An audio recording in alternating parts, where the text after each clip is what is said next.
Good evening, ladies and gentlemen. We are live. What's up? Saturday. CATSI. I see our birthday boy today, King Alpha. I see Wildfire. I see Charity Champs. I see Beastman. Yes.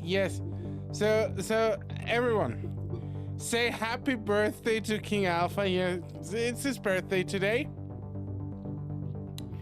I'm gonna do my best Marilyn Monroe impression that I can do. Okay, here it goes. Happy birthday to you. Happy birthday to you. Happy birthday, Mr. Alpha. Happy birthday to you. Okay. It's the best I can do. I'm sorry for making your ears bleed. Cheers. I might have had a few vodka lemons today.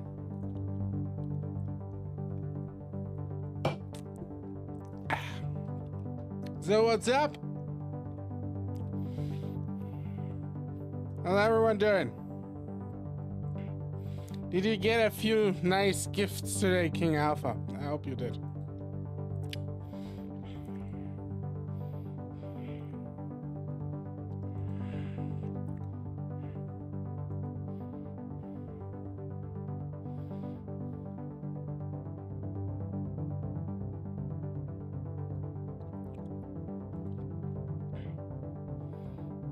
Nice. That's good to hear. So, as always, today we are going to play some Echo, or read more or less. And as always, personally, I have to say this has become the highlight of my week. Going live on a Saturday and doing this because I really enjoy reading this stuff to you. I know it's a pretty niche form of entertainment. Reading a visual novel out loud to a audience. But I want to thank you all for just sticking around. I do think you're all great. You make my heart grow fonder. And I do think I don't deserve you. That's a fact. And yeah, I'm still very happy with how everything goes. Okay, yeah, lovelies, I'm gonna start with the Echo, because otherwise we don't get to read.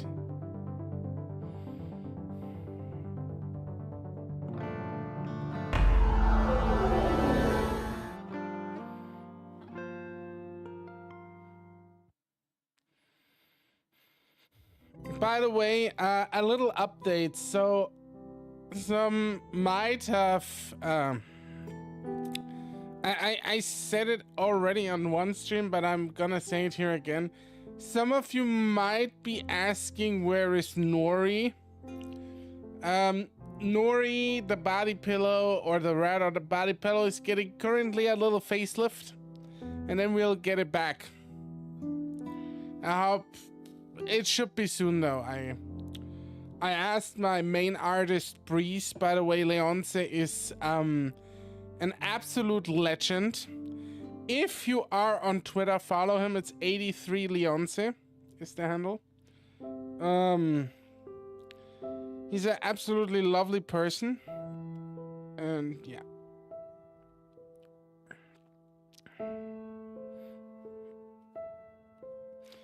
Just, you know, if you're into furry art, which everyone in here probably is at this point. Just follow him. He's absolutely, and he's also very approachable. He's a nice guy. I like him a lot. Just give him a shout out for once. I also ordered the keychains. They are on their way. Hey, let's check on the keychains real quick live on stream and see where they are. I ordered a few sample at Vograce. I know they have been shipped. I just don't know where they are right now. I haven't checked on them because I thought, look,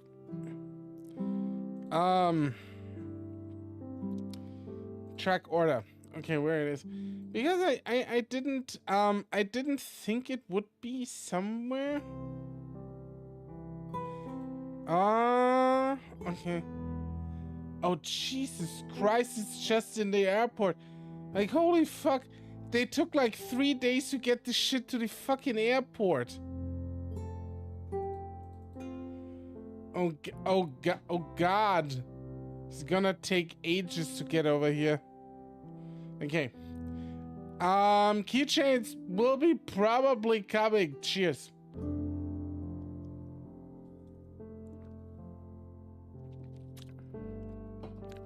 All right. Let's start. And again, King Alpha, you enjoy your day of womb escape. Womb escape day.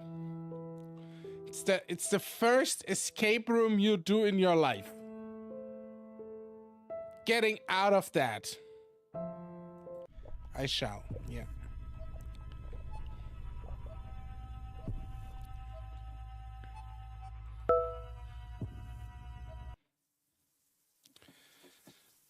Okay.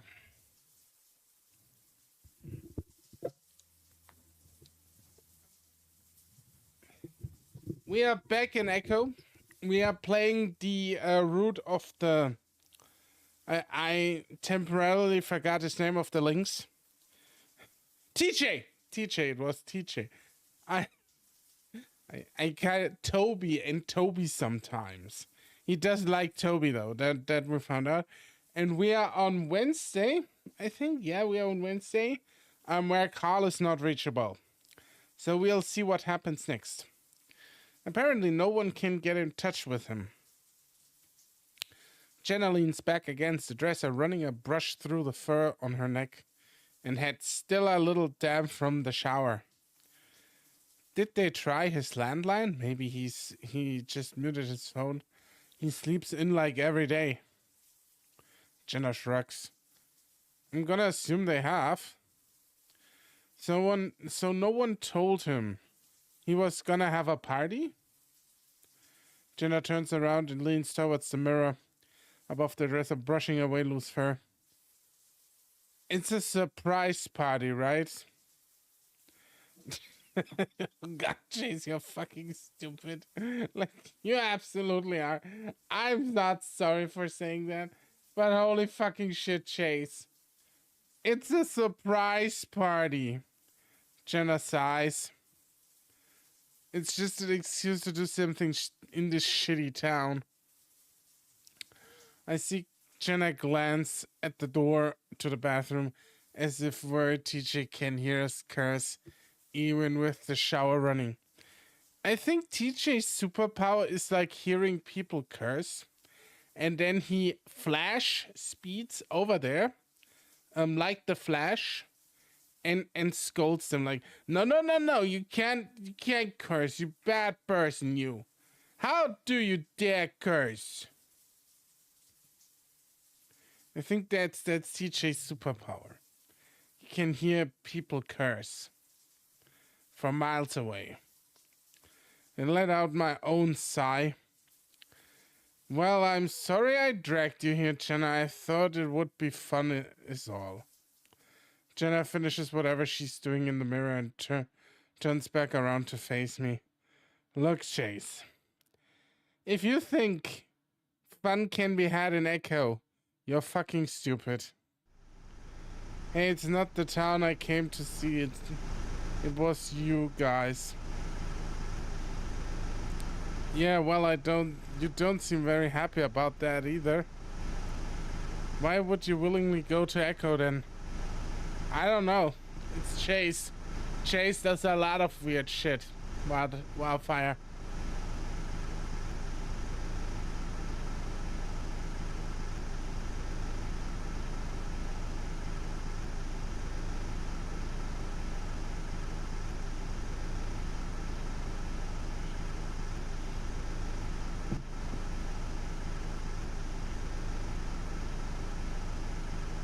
Jenna frowns.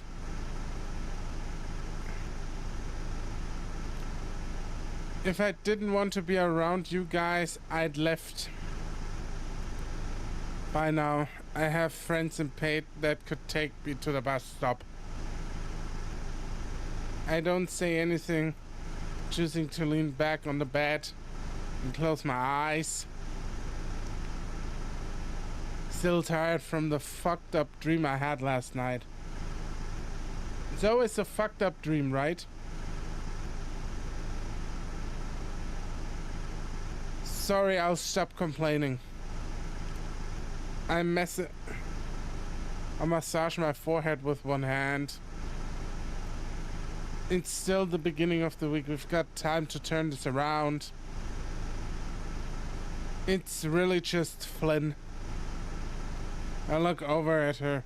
What did Flynn do? Flynn is innocent. Flynn's my boy.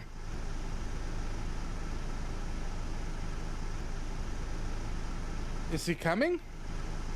Yep, Leo said he had to walk him, so... I mean, Flynn gets over stuff pretty quick. I think it won't be awkward if we don't let it be. Jenna looks at the shower door. Well, there is still Chase, that is true. TJ, not Chase. Chase is gonna make it awkward. Hey, Grub, what's up? Jenna looks at the shower door, the sound of the dryer blowing loudly behind it. Man, I wish a dryer would blow me right now. It's not really Flynn that I'm worried about. The thing he said to TJ. I rub my eyes. If it gets to that point, me and Teach will just cut out early and go somewhere else. Maybe Janice's place. Man, do we actually go to Janice's place? It's gonna be like I can't imagine how Janice lives. Jenny comes off like the total eco freak.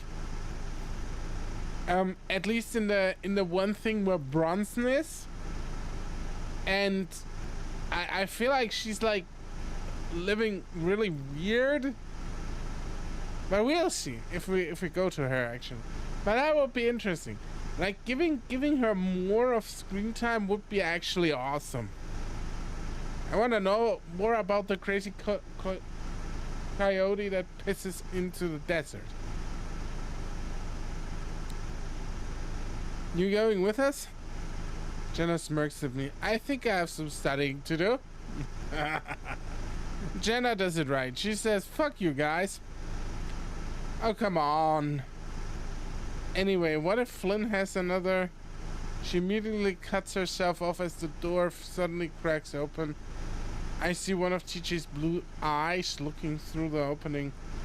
The eye widens and the door quickly closes again. Suddenly I swing back open and the lynx... Suddenly it swings back open and the lynx comes striding out in just his pants. Excuse me, Jenna. Look at this little guy. Little kitty, small pee-pee. Jenna moves over and TJ reaches into one of the drawers to pull out a polo shirt. Forgot my shirt, he mumbles before taking around and hurrying into the bathroom. Just dress yourself here, are you fucking... Oh, God. Dude. Oh.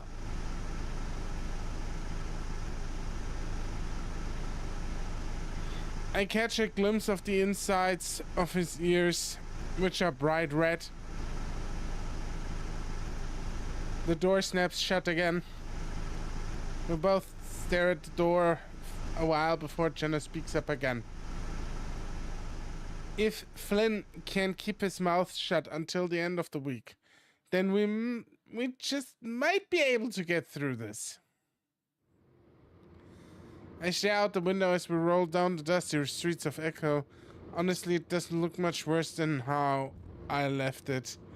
The roads might be a little bit worse, but I assume that's because they haven't done any maintenance since winter.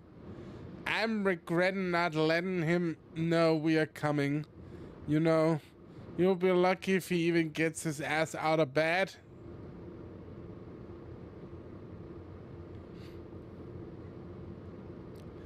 Look, Flynn is gonna yell at people and I'm here for it. Flynn is the queen. I'm still gonna do a, once we finished all of this, I'm still gonna do an Echo ranking. At least I'm gonna try to do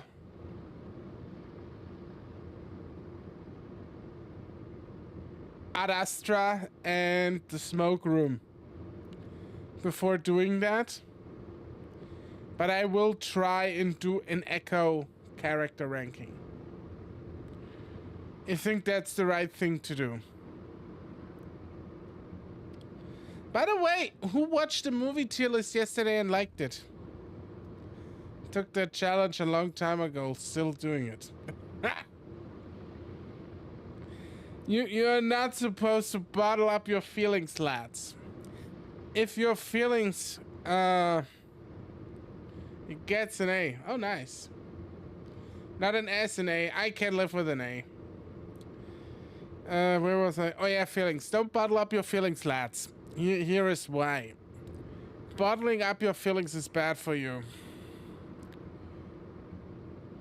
That doesn't mean you have to cry if you think you don't have. If you think you're too manly to cry. That is your pejorative. But I will also say that you should 100% not bottle up your feelings. And at least talk with somebody about it. You know, have like your bestie ready to talk with them about your feelings. Every guy needs a guy bestie. That's just a thing.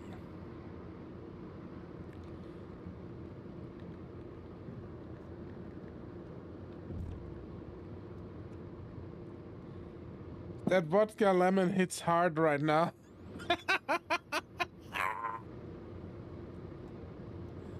We'll call him then. And what if he doesn't answer? Leo doesn't say anything, instead focusing back on the road. TJ fills the silence after a while. I watched it and I loved it. Beastman, I love you.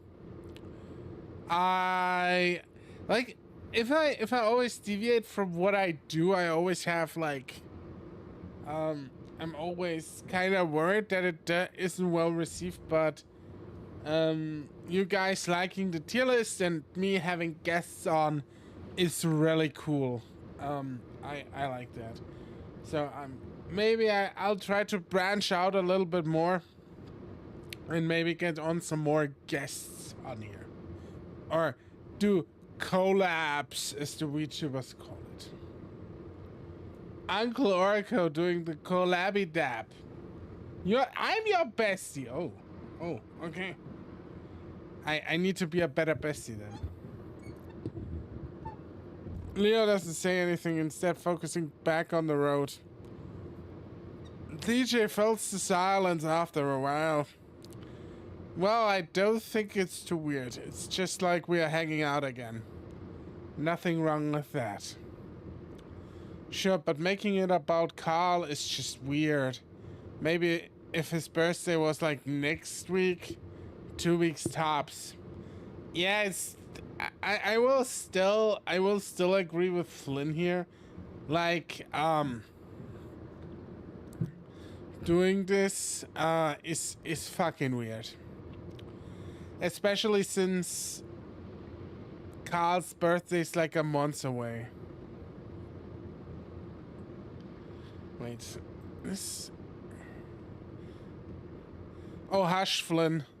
It'll be just like we're hanging out. You're acting weird about it isn't going to help anything. You guys are acting weird about it. Nobody goes in a month before somebody else's birthday and celebrates it. You guys are the fucking weirdos. That's the surprise.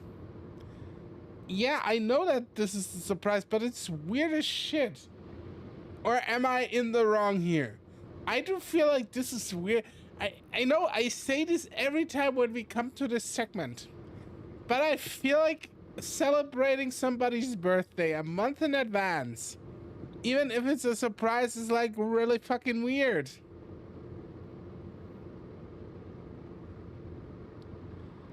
It's...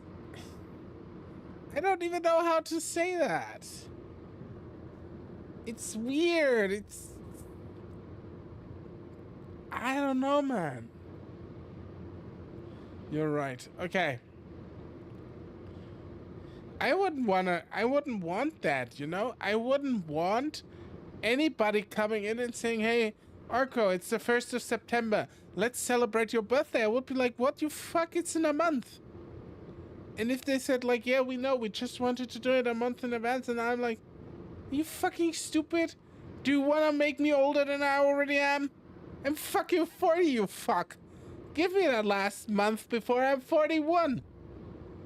Oh God, I'm so old. Why am I so old? Okay. Get a grip, Orko. The car starts slowing down and I snap out of my daydreaming to look up, knowing that we definitely aren't at Carl's house yet. And that's when I see a round canine figure standing further up the side of the road. She's standing in the dirt that separates the road and the field, in front of a broken, rusted barbed wire fence. I think that's Janice.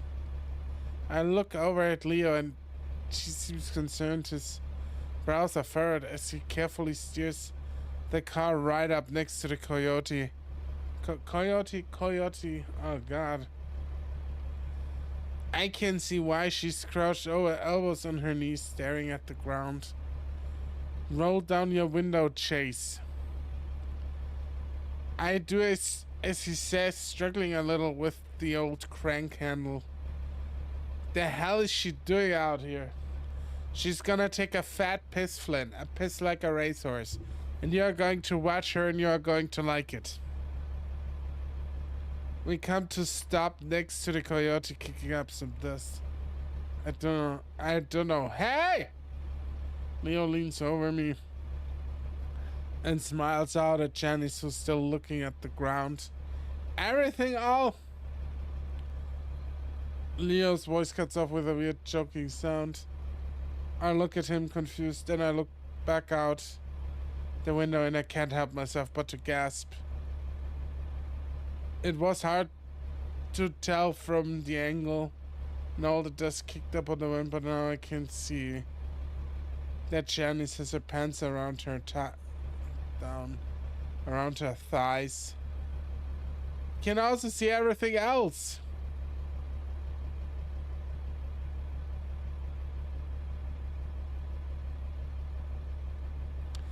Can't wait to visit you later and hello around your help.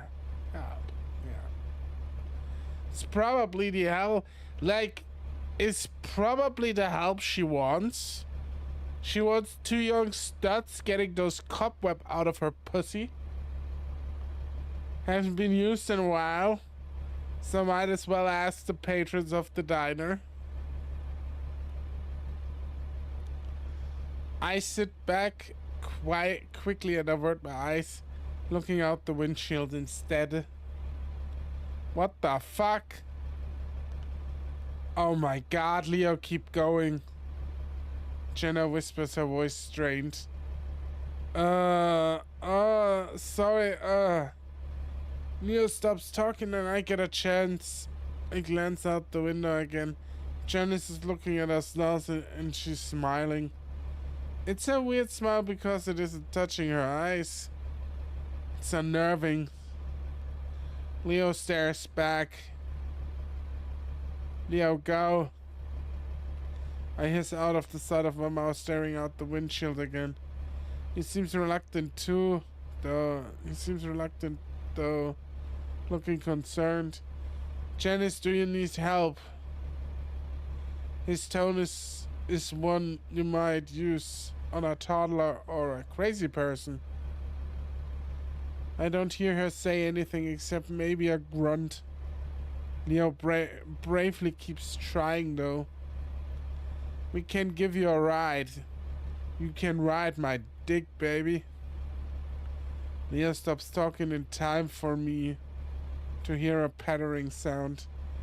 It's a sound I recognize well from back when I would take a piss on the dirt roads of Echo when no one was around. The van lurches forward and resumes its smoother acceleration back onto the empty road. Holy shit, what the fuck was that? I don't... Leo's frowning, looking as confused as I've ever seen him. Should I go back? No. I look back and see TJ covering his face. Maybe she could be having some kind of psychotic episode. Or maybe she just had to piss. I don't think so. Did you see the way she looked at me? She was probably just on something, isn't everyone? No, she doesn't do stuff like that. Well, maybe she does. We never know with people. Again, Leo doesn't say anything and neither does anyone else. I glance back at TJ, who's sitting in the back of the seat with Jenna. He's got his ears down, looking into his lap, where he's fidgeting with his hands. I know he's probably thinking the same as I am. Which is that we are supposed to help Janice with her spleen cleaning or whatever. Yeah, you saw her pussy. Can spleen clean that pussy right too? Chase.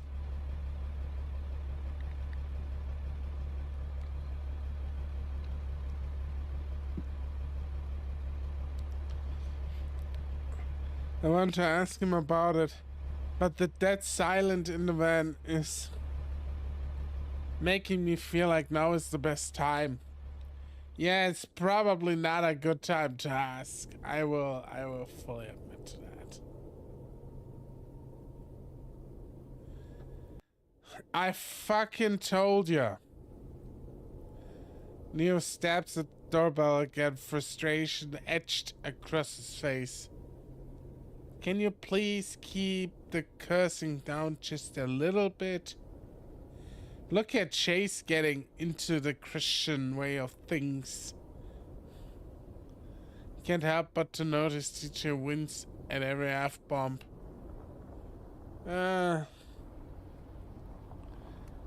He's been keeping his distance from Flynn, always standing on the opposite side of our group. I shift the bag I'm carrying around in my hand, trying to look through the frosted glass on the sides of the door. Maybe he's getting high. He should still be able to hear. I mean, maybe he just doesn't want to. TJ holds up his phone. He's not answering his phone either. Of course he doesn't. Leo knocks on the door hard, his biceps bulging. Well, I guess breaking the door might get us inside. Leo stands back, paws on his waist, as he takes a deep breath. He's determined. And I guess he should be considering he set all of this up. We should have just told him to meet us at the diner or something. Do they lock their windows? What? Leo growls. It's not like we are breaking... Yes, this is the definition of breaking in, Leo. TJ's ears pin back, a frown on his face. The wolf puts a paw to his forehead, closing his eyes. Sorry, but I think he's just asleep, and it shouldn't be too hard to get in there and wake him up. I look over at the side of the house and see a window well pointed at it. I'm gonna skip this for a little bit because we know how they get inside at this point. I'm gonna be so nice.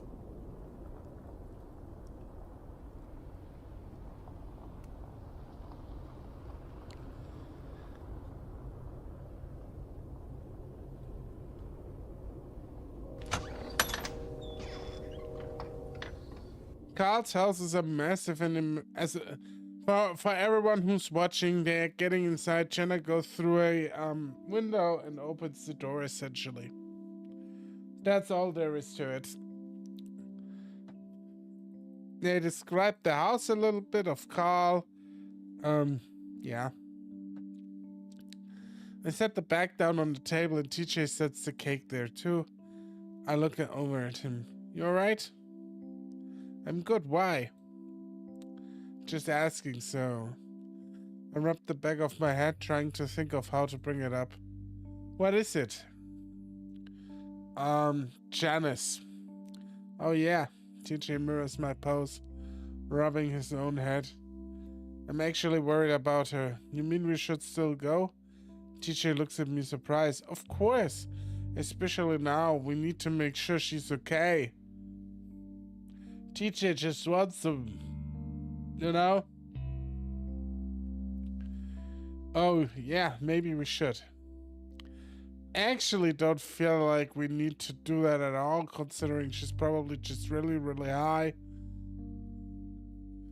I was going to suggest that we could at least postpone the visit until tomorrow, so she had time to calm down. But TJ's shock at my suggestion was holding my tongue for now. Chase, you check in the back. TJ downstairs. Leo barks at us before hustling past toward the hallway. We both look at each other. I shrug and head for the back door. I stare out the glass window at the door for a while, wondering where Carl would be even out there.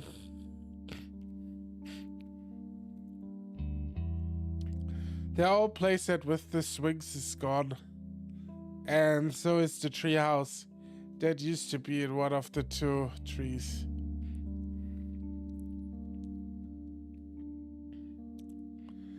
The branch near the base of the tree that we used as a step has been cut away too.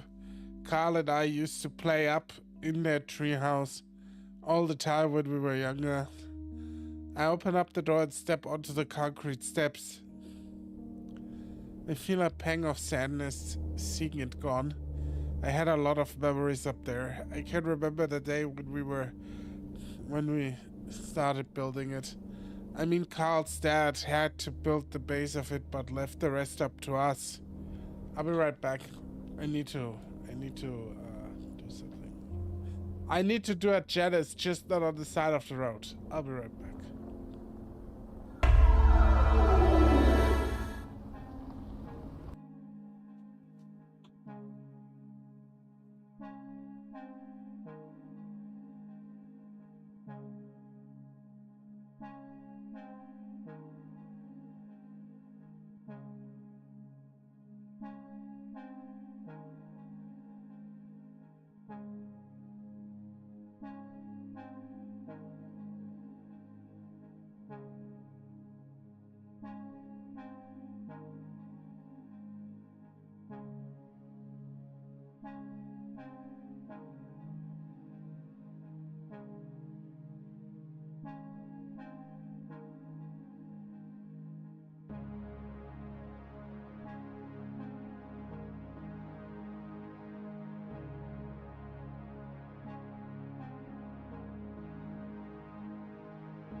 Yeah, I'm back. Took me a little bit, sorry.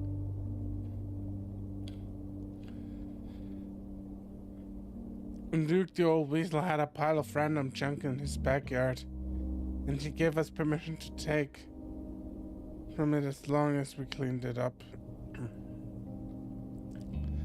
I told TJ if we cleaned up the pile, my dad would take us to the movies that night. We pretended to help clean up, even though we were just taking what we wanted for the tree house.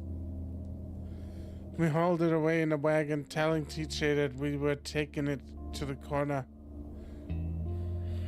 for recycling or something, and that we should keep going. Of course, we didn't go back. I don't know why I thought we'd get away with that. Apparently, TJ was there for 3 more hours before Duke came out and found out what happened.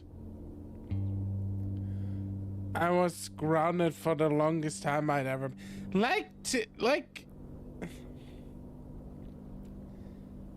Chase was a little shit, wasn't he? I cringe and close my eyes facing...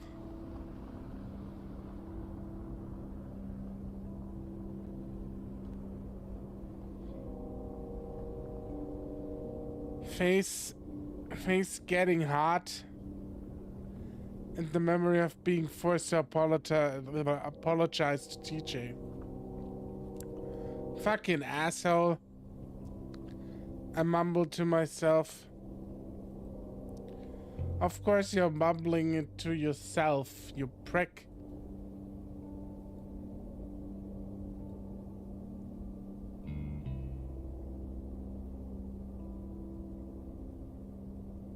We are especially cruel to TJ those couple of years.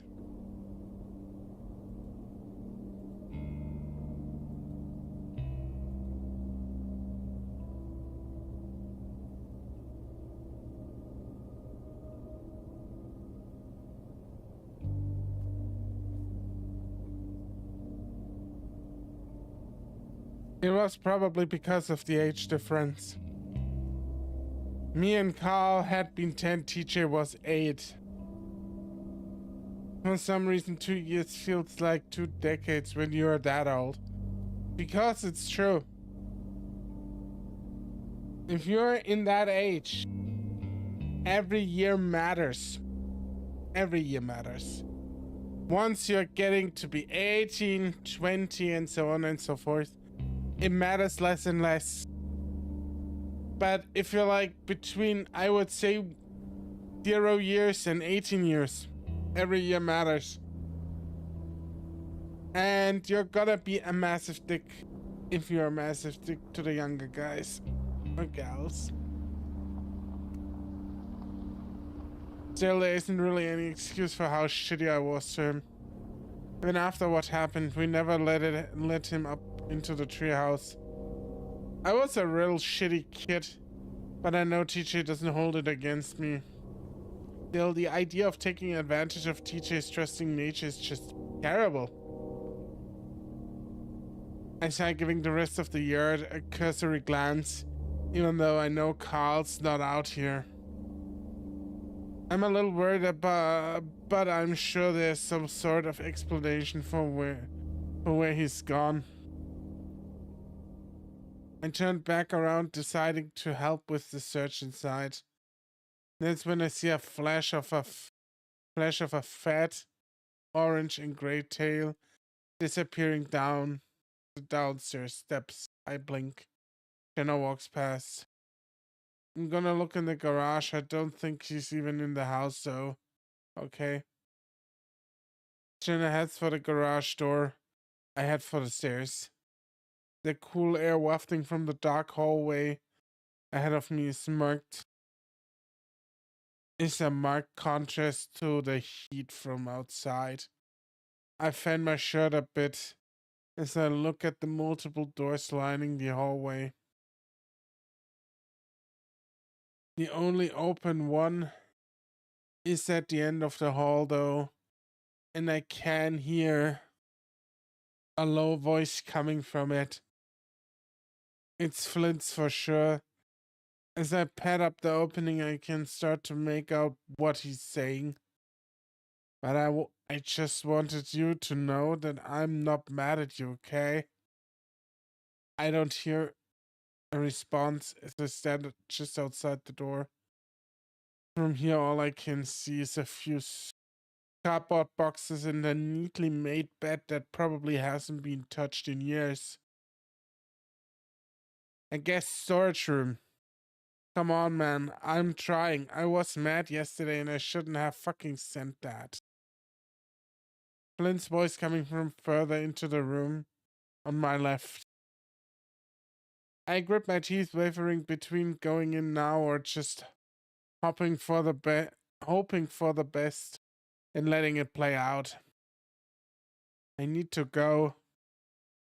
I was just trying to figure out. Don't. I hear some rustling in the room, and that's when I realize that I have to step in. I hold onto the door frame as I poke my head in. Flynn has TJ backed up against what looks like doors to a closet. TJ's cowering in the corner while Flynn has a hand on the lynx's shoulders, grabbing into the fabric of his shirt. TJ's ears are pinned flat against the head and he's looking up at Flynn with a grimace. Then his eyes flick to mine as he notices me. Let me talk for a sec.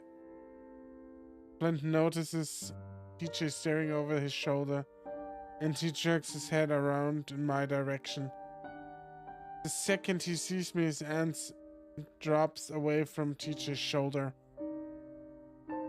We stare at each other for a few seconds and I swallow loudly. You guys find Carl? Haha. My question sounds all the more stupid in the dead silence that follows. Flint's gaze drifts to the wall over TJ's head, where he stares coldly for a few seconds, his jaws working furiously.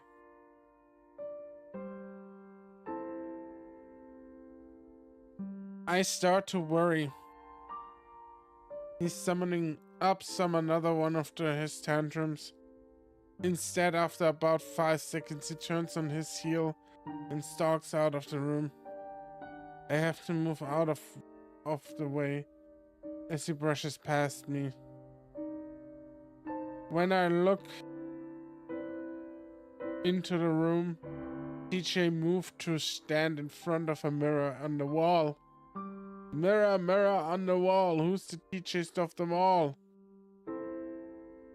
I straighten out his shirt and vigorously comb the fur on his face. He does a weird back and forth on his cheek ruffs with one of his hands, even though they look fine to me. TJ? He snaps his head in my direction, one of his ears twitching. Are you okay? I'm okay. TJ says fast and loud, giving his shirt one last tug. Let's keep looking for Carl. He makes a point of looking around the room. I don't think he's here. TJ, are you fucking stupid?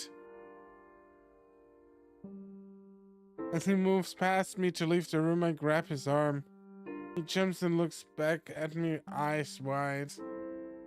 I quickly let him go, realizing just how closely I'm mimicking what Flynn had done just a minute ago. Why am I getting the feeling that this is going to be a point that comes later up again? Why do I have the feeling that TJ is probably getting the worst punishment in the group and has one of the worst arc in the group? And why am I having the feeling that Chase is getting violent towards TJ at one point? Not necessarily by punching him, but by more or less really breaking TJ's boundaries. Do you wanna know? I blink in surprise. No, I don't want to talk about it. Sorry. He sees her down again and she's looking at the floor. Let's just keep looking. He turns away again, but I feel like I should say something. I want to make him feel better, get him away from Flynn. Do you want to go for a walk or something? DJ turns back to stare at me questioningly. I mean to keep looking for Carl. He's not in the house. So maybe he's gone out somewhere around town. DJ nods in understanding, the distressed look melting off his face. Oh, that could be a good idea. We should tell Leo. I feel a surge of relief at having been able to distract DJ, and now I want to keep that going. Luckily, we don't see Flynn on the way out. A distracted and frustrated Leo quickly waves us off as he continues his search in the ground floor bedrooms. Probably got high and passed out some. Like, how long have you been searching this fucking villa? Like, there is, like, the longer you search this, the higher the chances that he hasn't been passed out somewhere. Dude, like, you need to chill.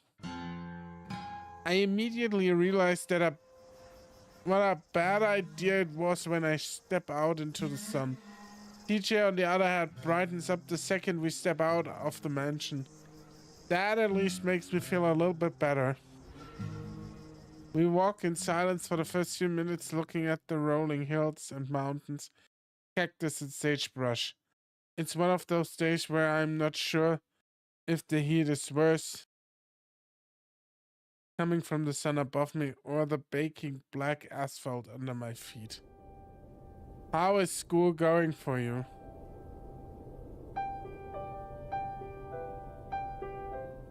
I blink out of my burning alive trance and try to focus on the question. Oh, it's okay, it's just kinda tedious, you know? At the same time, I get a pang of panic, realizing how much work still needed to be done on my project.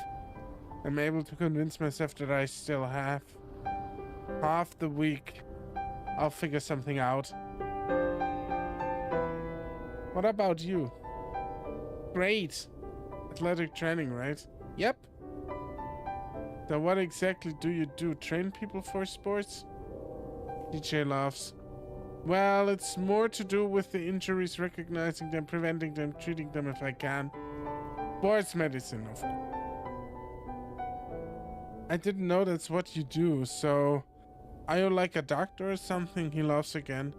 But like always, TJ's able to do it in a way that you know he's just not laughing at you. Definitely not. That would be really hard. I guess you could say an athletic trainer is a healthcare professional. Cool. I try to keep from panting. I thought you would have been more into like coaching or something. Like, you like sports. DJ shakes his head. No. I'd be terrible at that, I can't tell you. I can't yell at people all the day. Is there even a degree for coaching? I think most people that want to coach just get a teaching degree in history so they can teach. I make air quotes. Yeah, but isn't it like that you still need that you need a degree in physical education?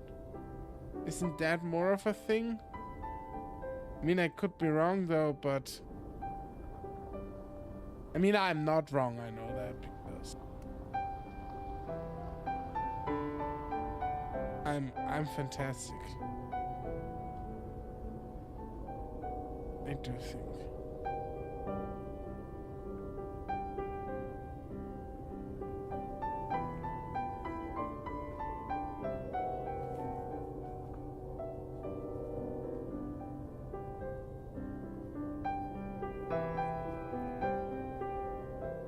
At high school, while also coaching, they teach to coach. Oh yeah, that's how it was at our school.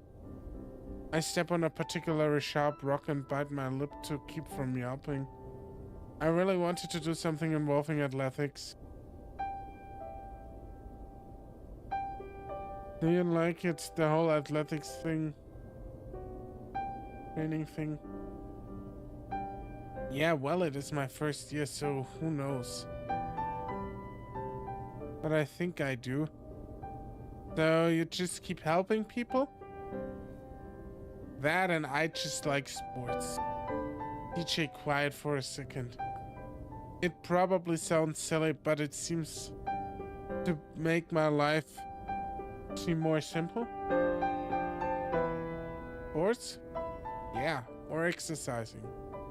There's a goal and something in your way, like the other team or a big hill. DJ kicks a pebble up from the ground and catches it on the top of his foot before launching it down the road. And your only job is to get around that to get to your goal. Kinda like TJ. It's a simple philosophy, but a good one.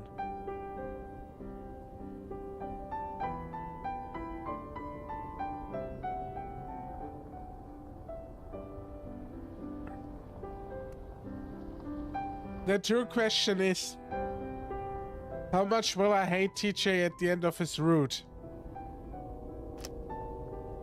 No, I don't want to quit. What?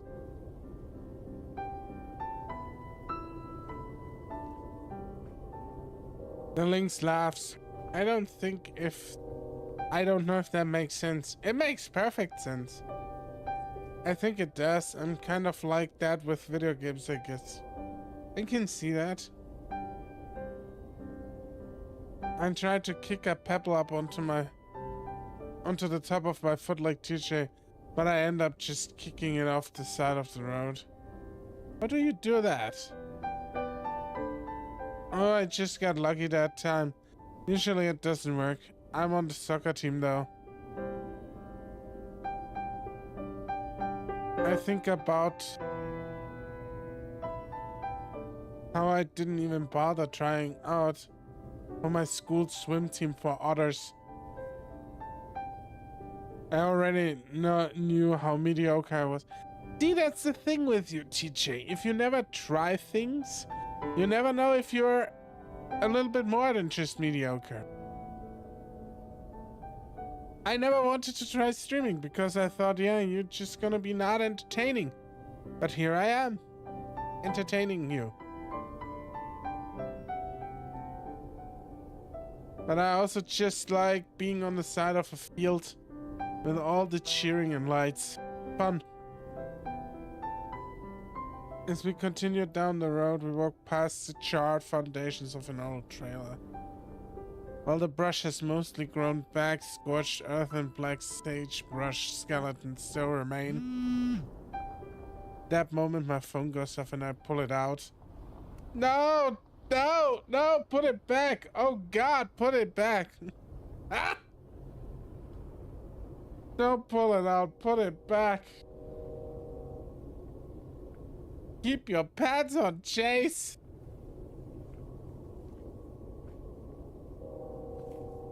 Having to cup my hand over the top of so I could see the screen under the bright sun. The text from Leo. Found him. Hey, they found Carl. Oh, where? Didn't say, just they found him. Well, that's great.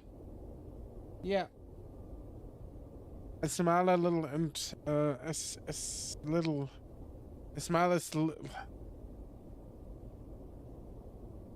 I smile. It's a little ball of tension in my chest that didn't even know I was there. Dissipates. Great, where was he? I look back over my shoulder at the mansion resting at the base of the mountain. The distance and the heat making it hazy.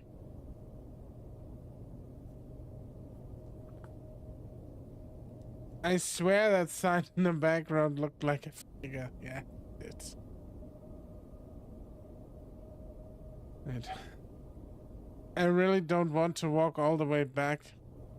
Maybe he just took a walk like us and got back. Maybe. My phone buzzes in my hand as I get another response from Leo. No party, Carl isn't feeling good. Well, no shit. I'm not surprised. I frown. What? Carl isn't feeling good. So there's not gonna be a party. Oh. DJ looks back at the mansion. With me airing out its shirt, both hands while he does. As much as it sucked for me to be under the sun, it's always worse for TJ with a thick fur. Thick. TJ is a thick boy. I copy him airing out my own shirt. Starting to feel self-conscious again about my musk. Should we head back? I hope he's okay. I think about all the shitty tension going on back there and grimace. I don't know, we could do something else. DJ appears to think, his hand on his hips. And his face lightens up. Hey, Jenny's house is right down the road. We can get a head start on the work. Oh. I'd almost forgotten about that. Well, I definitely planned to go. I didn't want to now under this heat. TJ jumps in place like he's warming up for some game. It'll feel good to do something after sitting around all day. TJ is the quintessential guy who just wants to do shit for the sake of doing shit, isn't he? Stare at TJ, absolutely baffled by his enthusiasm. What? I mean, well, first of all, it's work. Second, aren't you worried about how she's gonna be when we get there? I mean, you saw everything anyways, Chase. You might as well just go there and say, hey, lady, I'm here to unclog your pipes.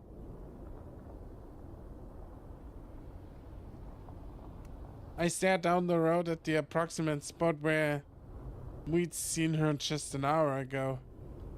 She's not there now, obviously, but the memory still sends chills down my spine. Well, I want to make sure that she's okay too. I don't know, we should give her at least a few hours to recover. DJ stops bouncing and rubs his arm.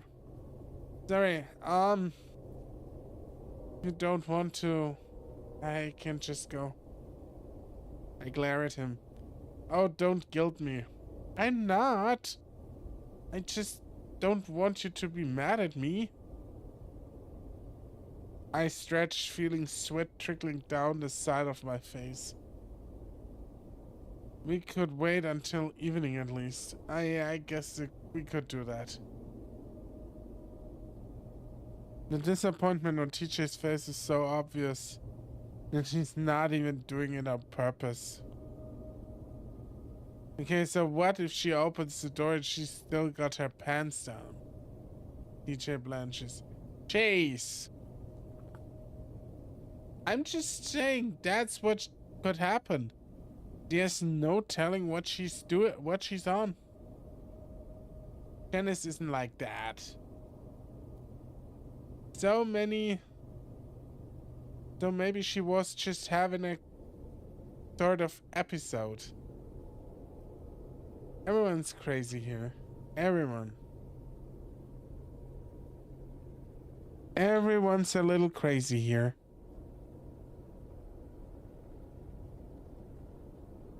Just a teensy tiny bit, yeah. All the more reason to check on her. I rub my face. Come on. It's fine, I can go. I can just go. TJ folds his arm and leans in closer. Or maybe, you know, she just had to pee. He whispers the last few words like they are the worst cuss words in the world.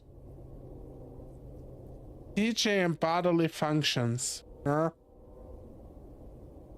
I snort and close my eyes.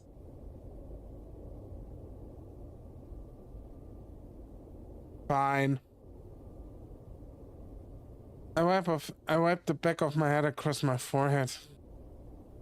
But if I have a heat stroke, it's all on you. Oh gosh, don't say that. I feel dizzy or sick. You're going inside. The thought of sitting with Janice while I cool down is almost unbearable as the thought of manual labor. I mean, maybe she's into your musk scent. Chase.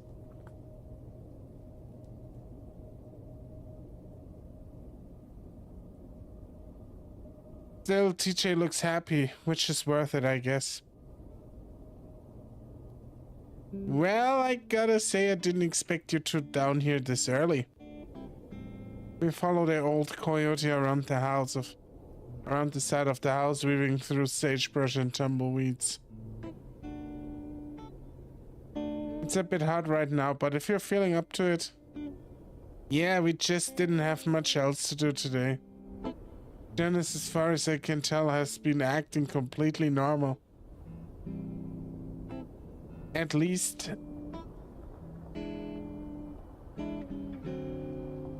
I at least expected her to be embarrassed, knowing what she'd done in front of us. Assuming she remembered it all. I'm fine with it though. Not ever bringing that up again. And I'm sure TJ feels the same way. Once we reach the back of Janice's house, I'm amazed to see a pile of tumbleweeds. Maybe 10 feet high against the house. The pile sticks out another 5 feet from the wall. Wow. Janice puts her hands on her hips, looking at the mess. Boy's right. Been a few years since I got around doing this. Can't see out the back window anymore. Janice chuckles. DJ claps his hands and smiles. This won't be hard at all. I feel like he's saying that for my sake. I feel like he's genuine, actually. I feel like TJ is like this high energy guy who just does everything he can to survive. It's so hot, I just want to lay down and die right here in the dirt. Should be pretty quick. That's why I got another job. The corner of my eye twitches. Janice turns to the point of towards her backyard. Or at least what would be her backyard if there was a fence or something separated from the wilderness beyond. Seen a pile of wood there?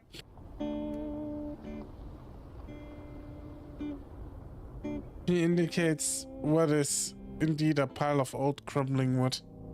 Used to be a shed there. Been there for God knows how long. You boys mind salvaging that for the good bits for firewood?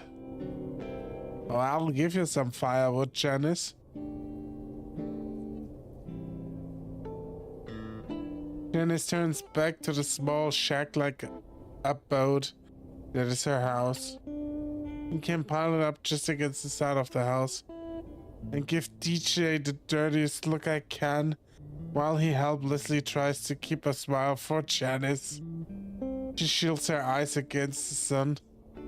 Wow, it's a real scorcher today. I'll have lemonade made in a few. With that, Janice heads back around the house, her heavy footsteps crunching through the brush. We are quiet for a few minutes, both staring at the pile of tumbleweeds. She seems okay. I crouch in the dirt, putting my head in my hands. I think she's just had an embarrassing moment and acted awkward about it. I do it all the time. Don't say anything like that. Chase, are you okay? I shake my head silently. It's not that bad. We can't do this. I sigh, deciding whether or not I'm actually gonna leave TJ. Then come back when it's not so hot. It's when I hear running water. I look up and see grinning TJ standing at the corner of the house holding up a green hose. Water trickles out of the metal capped end. Thought I forgot about you and water. Remember, every 15 minutes at least. Despite my bad mood, I can't help but smile a little at his continued enthusiasm. I love TJ. TJ is great. I stand up and walk over to the hose, taking it from TJ, letting the icy water run over my head while he looks on approvingly. I have to keep myself from moaning at how good it Imagine Chase moaning in Janice's backyard.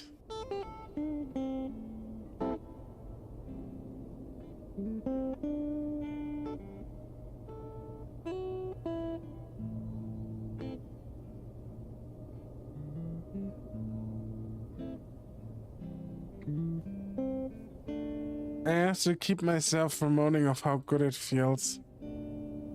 Once I'm done, I take a look back at the pile of tumbleweeds. So what are we supposed to do with all these? She didn't tell us where to put them. I'll just throw them off the side. The wind will take care of them. So we set to work. Janice had at least left gloves for us, so we didn't have to worry about anything sharp going through our hands. I still get poked through my shirt even in the face if I put one out awkwardly.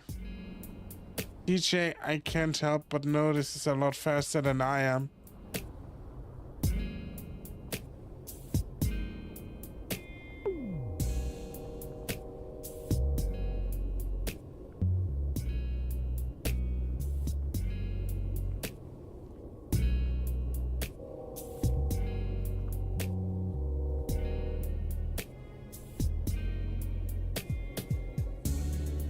He's working at a quick and steady pace, not caring at all when tumbleweed hits him in the face.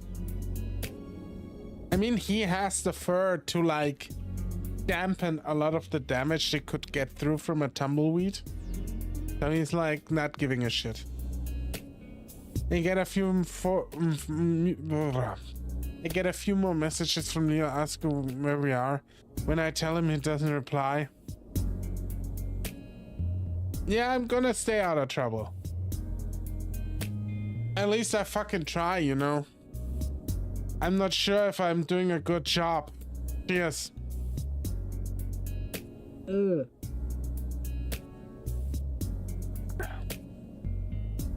By the way, I make it official. Hi, welcome to the moderation staff. And thank you for taking on the mantle of being a moderator here. By the way, just as a general call, if anyone of you who's being a regular on the channel wants to be a moderator, let me know. I need probably another one, since all my other regular moderators are kind of inactive at the moment. So if anybody wants to moderate for me, let me know. So my things is gonna be done right during our show, and no problem, buddy. I'm here to help you out. Your Thanksgiving dinner is gonna be done right during your show. So we are not doing the show. Is that what I gauge from that, or are you gonna go off eating during the show, or are you stuffing the turkey in your pants, or what do you wanna communicate? I might be a bit drunk. There's no way I can stuff myself on camera. I mean, you can, just probably not a great sight for the audience.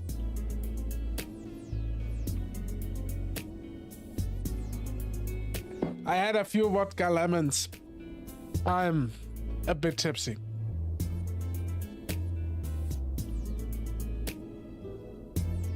So probably we hang out while I eat it nice. Yeah.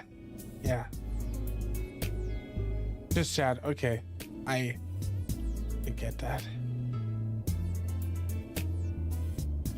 Soon enough, I'm sweating buckets. Dark circles forming under my arms and around my neck.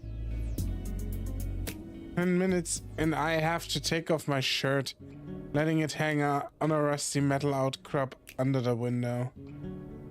Alright. Okay, I will go over time and then reboot your PC. I noticed TJ giving me a sidelong glance after I do. I grin at him. What in trying? Like, Chase, you're a fucking idiot. TJ jumps. What? No! TJ quickly looks away again, working faster than ever on the tumbleweeds, which are already half gone at this point. I notice it's got the same sweat stain pattern as I did. Hey, you can take yours off too, it feels really good. TJ stops and pants for a while, staring at the rest of the tumbleweeds. I mean, might as well do it now. We still have a ton of wood to move after this. And Janice is staring out of the window, looking at those two young lads, thinking to herself, man, I really need some dick.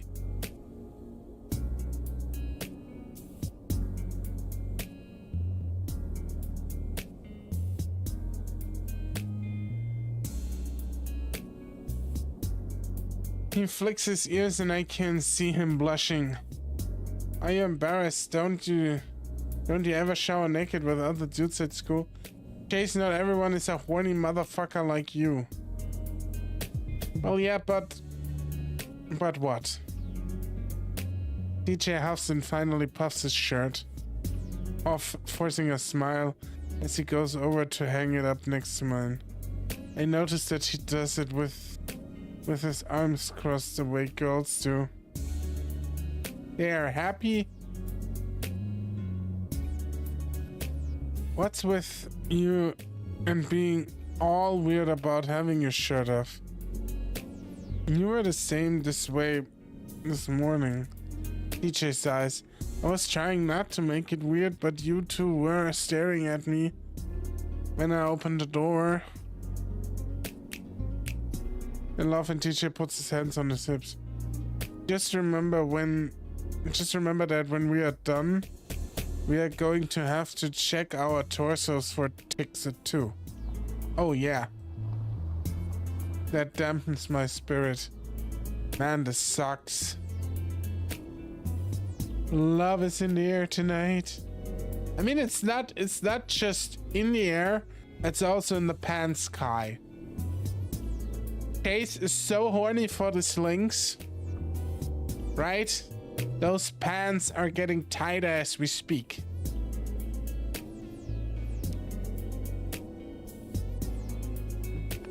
DJ pants quietly for a few seconds. It is a little hot. So you do admit this was a bad idea? No, I mean, maybe? But at least we'll have the evening to do something once we finish, right? Well, I'm gonna finish, TJ. On your face! He smiles at me hopefully. That does brighten up my mood a little. Wanna go to the diner? TJ smiles before bending over towards the tumbleweeds again. You know what I'm craving right now? Churros. For some reason, I really want churros right now. And I fucking hate myself for it. Yeah, sure, I was wanting to try that. Ah! I jump a foot into the air, almost falling into the tumbleweeds. Go, go, go! He's just off like a bullet, running away from the pile in my direction. Confused, I jump out of his way, then follow him around the side of the house as I look at where he'd be standing. I don't see anything, but his reaction is enough to get the fur standing up on the back of my neck. TJ comes to stop towards the front of the house. What the hell? What happened? I finally catch up to him, panting under the heat. TJ is gasping too, but probably more out of fear. Ah, tarantula! Tarantulas normally aren't that poisonous. As somebody who had a pet tarantula or a pet bird spider, you get bitten, you usually can't sleep it off. I mean, there are some species that are very they can get nasty. But most of them are really just whatever, dude. No! I'm suddenly very conscious of everything around me. All the little twigs and branches of the sagebrush looking like spiders. Are you sure? Yes. TJ's voice is high-pitched and squeaky as he shakes his hand. He's laughing to himself nervously. I was reaching down for another one, and when I touched it, it moved. And it was a giant freaking spider.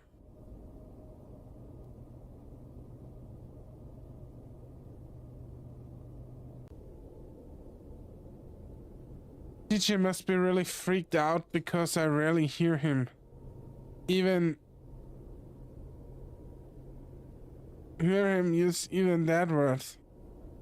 We both stand there for a minute and TJ looks towards the back of the house, again biting his lip.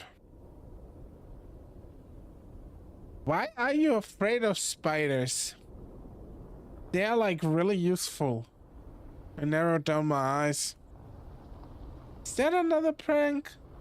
Ah, no! TJ looks back at me and shakes his head, his eyes wide. It was right there. It's probably still there now. Dude, you better not be joking around with me on this. It's gonna make the rest of today so much worse. He shivers again, but I'm still suspicious. TJ could be a good actor when he wanted. It was definitely a tarantula. The front door suddenly opens and Janice pokes her head out. Oh my stars. These two handsome young men are in my yard. The old coyote comes out looking us up and down, especially TJ. I knew it. I knew it. She was horny for him. Oh my god, Janice. What the fuck, man? Janice, please. Please.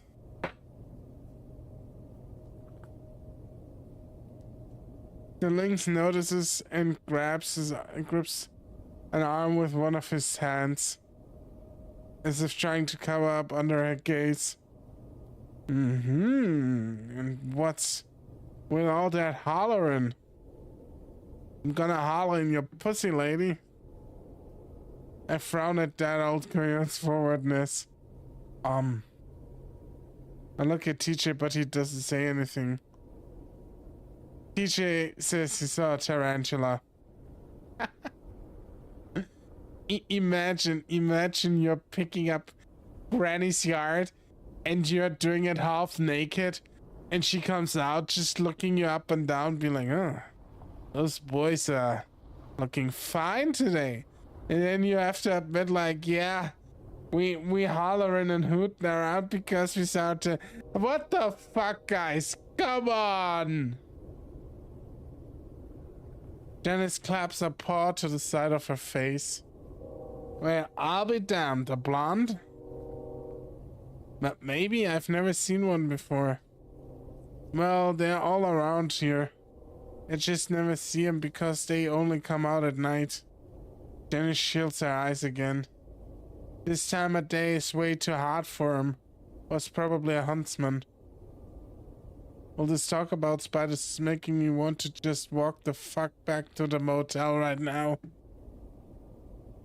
DJ is such a pussy.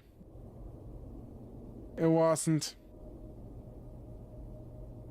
DJ mumbles next to me.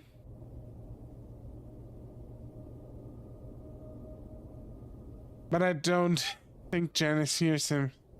Just wanted to let you two know that I made some lemonade and I have some cookies in the oven too. Oh, I bet you have something in the oven, lady.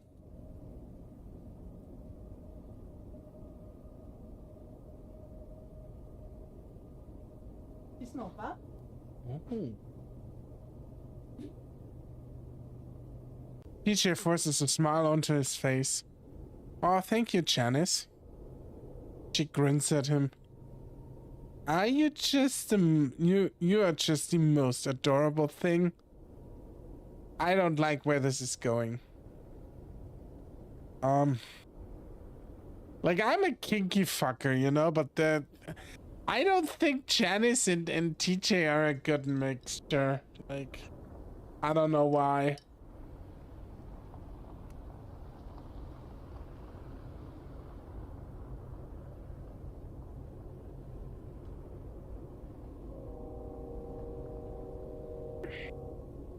Normally I'd say, look, TJ, do that adventure. Get that old lady for yourself. I don't know about this one.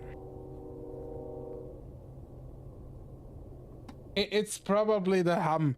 The hum makes everyone horny in Echo. That's the issue, right? The thing.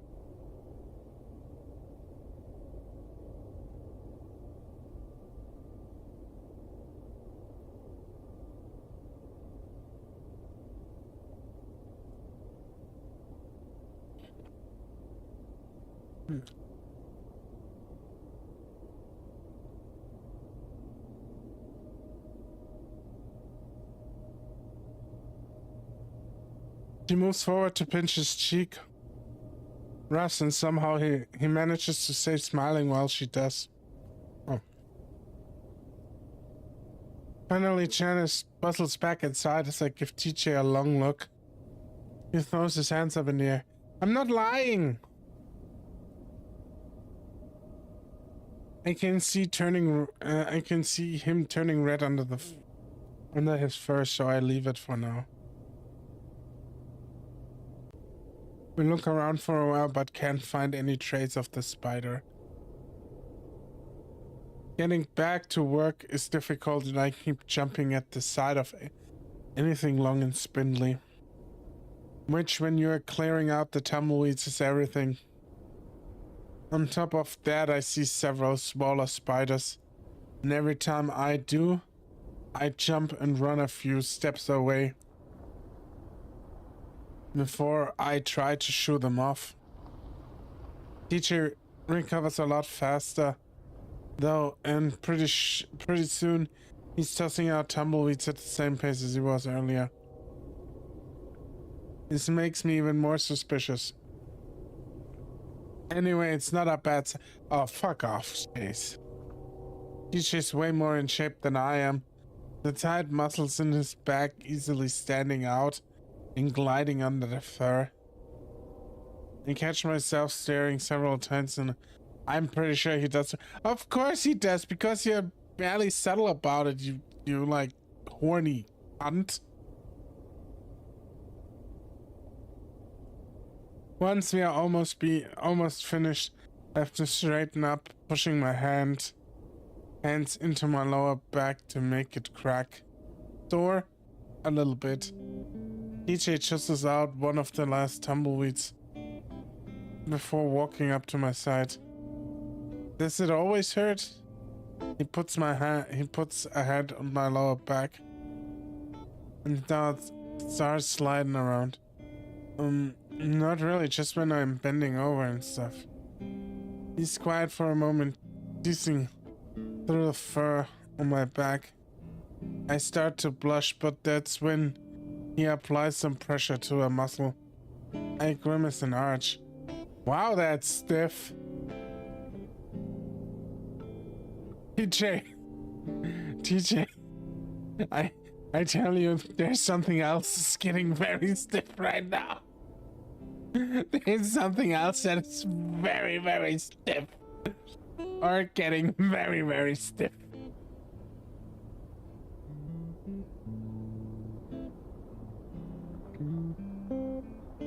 I hiss and try to writhe away, but he puts a hand on my shoulder to hold me in place. He giggles. Hold still for a second. Well, when you're digging in like that, that's because you're all tensed up. Just relax.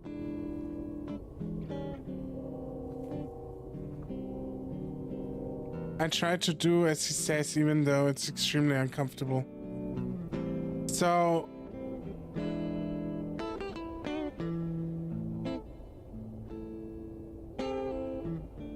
no too bad. I don't know, man. I hate social deduction games. I know it looks good, last bar, but I'm not good at these games and I don't like them. I have a really hard time usually getting into those kind of games. Like I also didn't like Among Us. I tried to play it, I didn't have fun. Could be different with last bars, but yeah. But I know what you mean. I mean, Mike needs a better PC. We need to fundraise his new PC and then he has to play with us. We are gonna force him to play video games at gunpoint. I'm gonna just drive to his house, put a 45 to his head and say, you're gonna play video games with us now. And then he's gonna say, oh, you stupid fucks are here. And then we are like, shit, he's right. So, otters are known for having bad backs.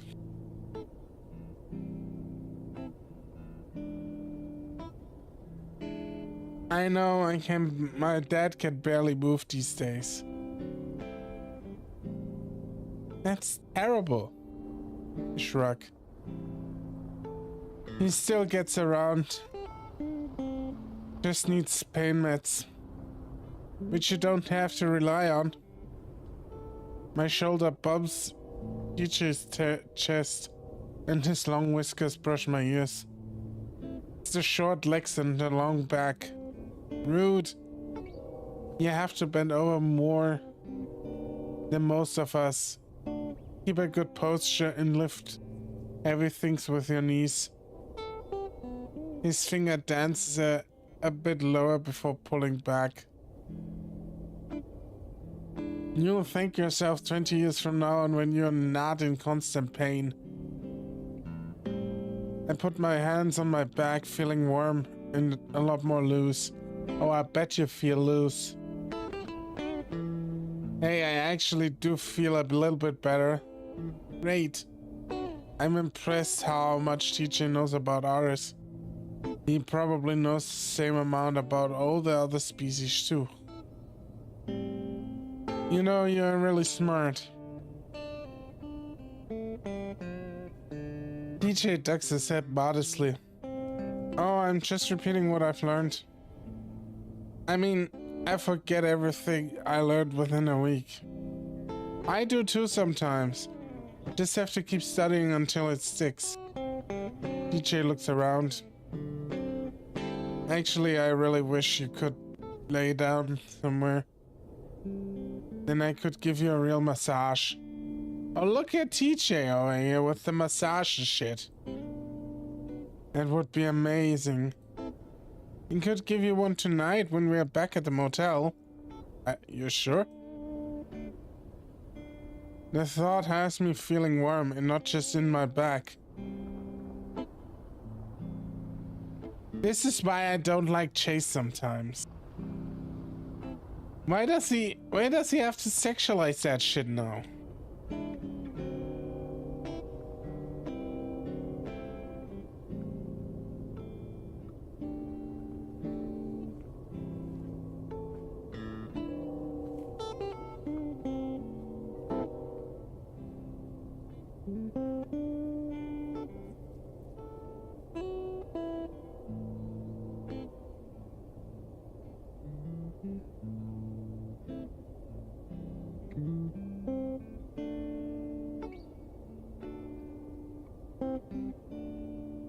Of course, I mean, I did sort of drag you out here.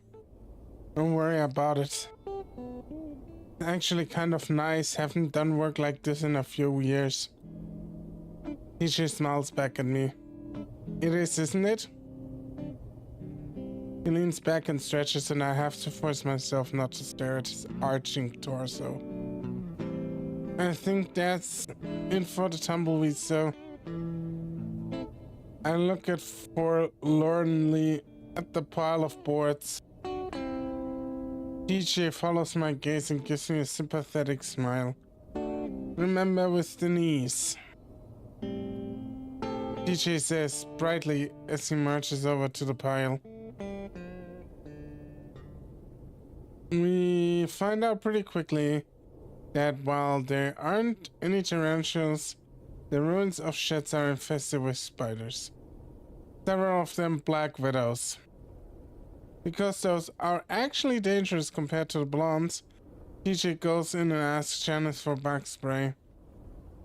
I go back to water myself again with the hose, letting the freezing water run down the side of my head and off my snout. Fucking spiders fucking everywhere. I shiver again. I've been uptight ever since TJ had faked seeing the tarantula.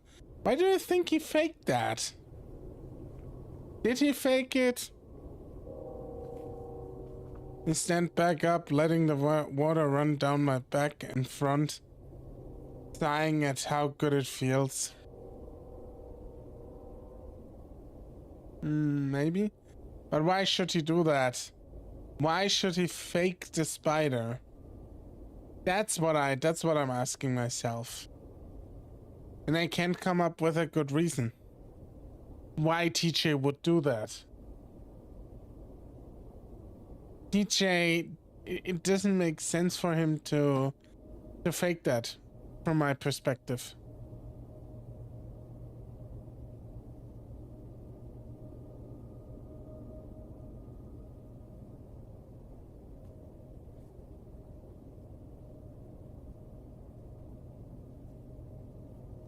And that's why I like how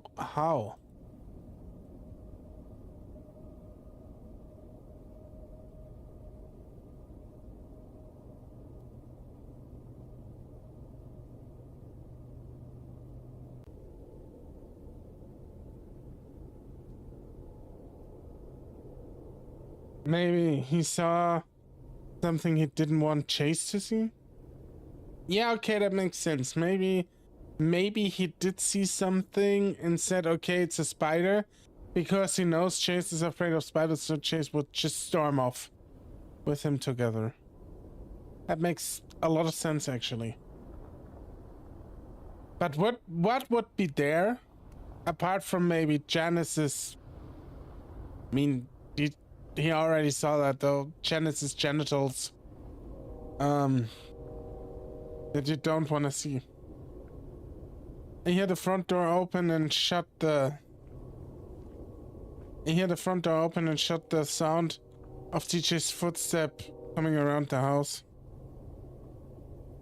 Looking back down at still running hose in my hand, I smirk. TJ did start a little prank war, so I don't feel too bad for what I'm about to do. Press myself up against the side of the house, making sure there aren't any spiders first. The second I see the lynx, I stick my foot out from around the corner. I swing the hose up. My original intention had been uh, to wet the front of his pants so it looked like he pissed himself. Unfortunately, he's too far away from the house, and instead he's left staring at me while an arch of water falls short of him by a good 3 feet. Fucking Chase can't even prank right.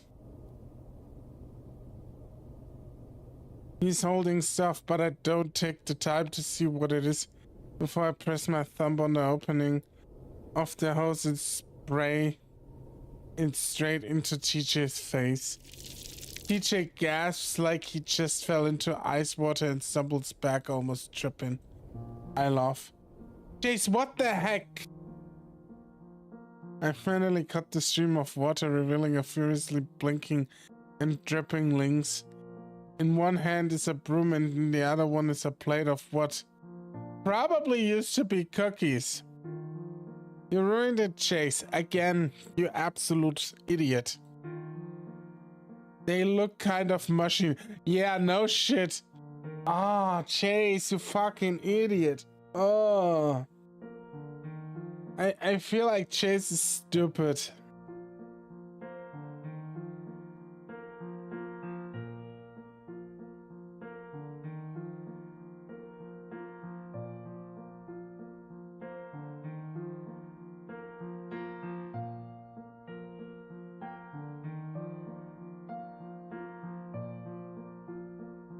Ah, crap.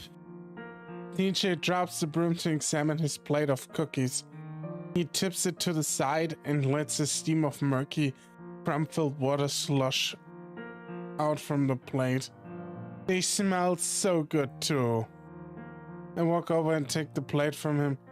Well, the ones on the top aren't so bad. Just a little soggy? TJ wrinkles his nose. Just throw them out into the desert. I'd feel bad if Janice saw.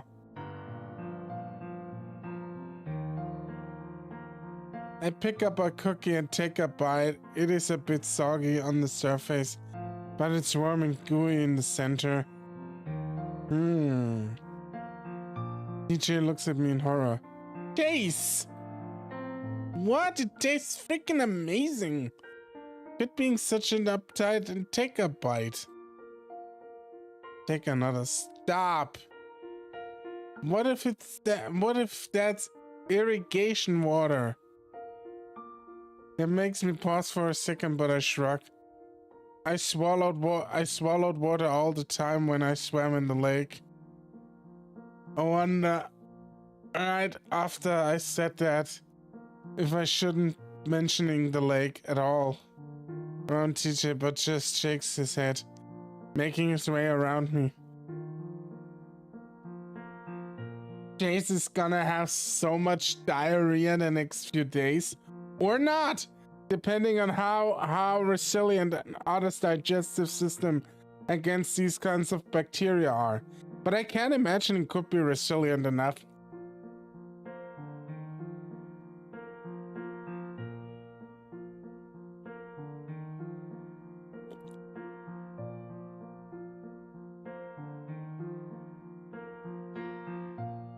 I mean, dysentery is a thing, you know?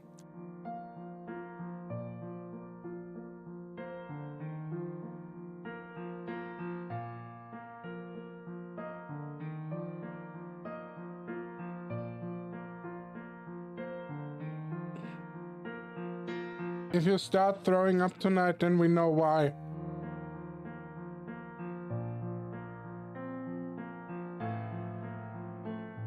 It's probably because Jan is pissed in the cookies.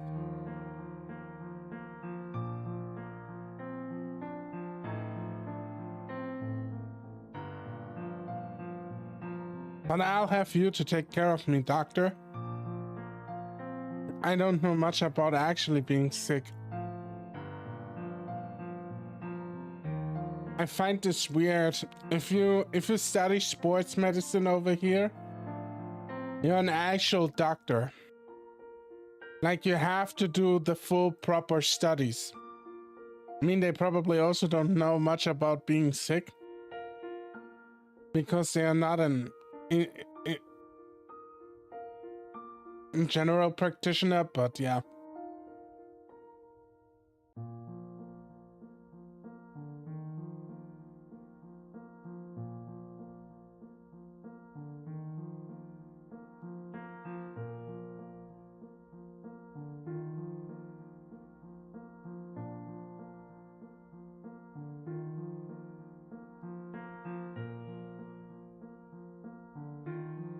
Still, it really is good. What's the difference between a doctor and a vet in this world? Dosage? That's a good question, actually. Are there even animals in this world? There probably are.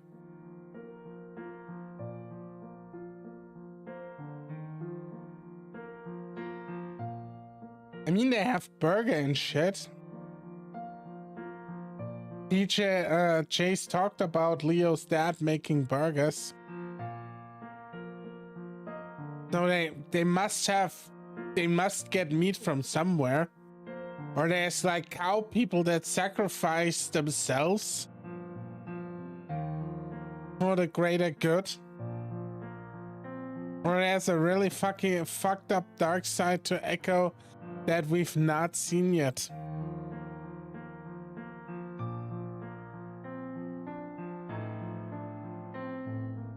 What's with the broom? DJ bends down to pick it up. Janice didn't have any bug spray, so she said to brush off the board with it. Groan.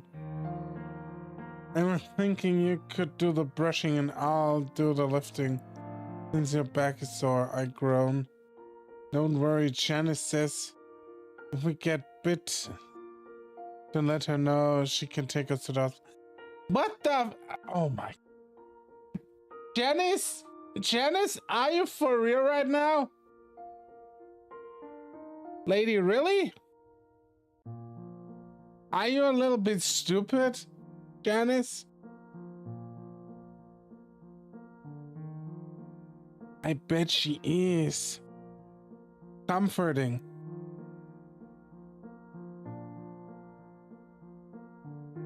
Yeah, listen, I'm sorry about all this.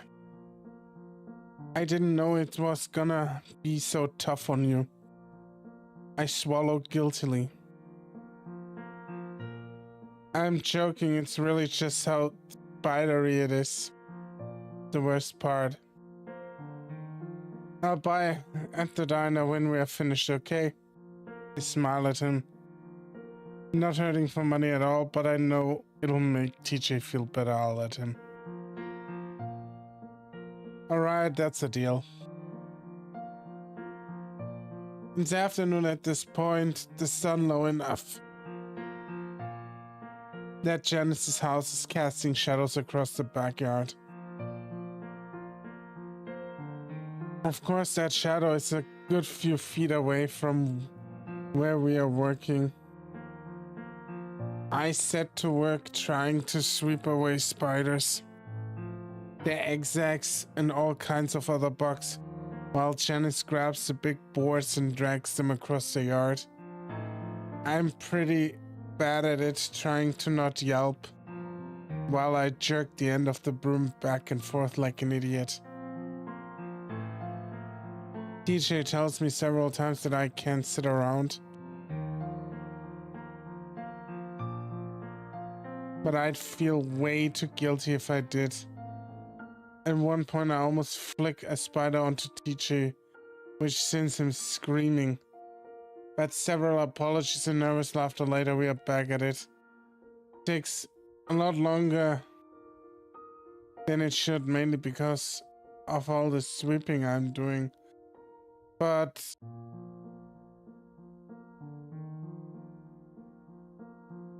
a few hours later, we are down to the last few boards.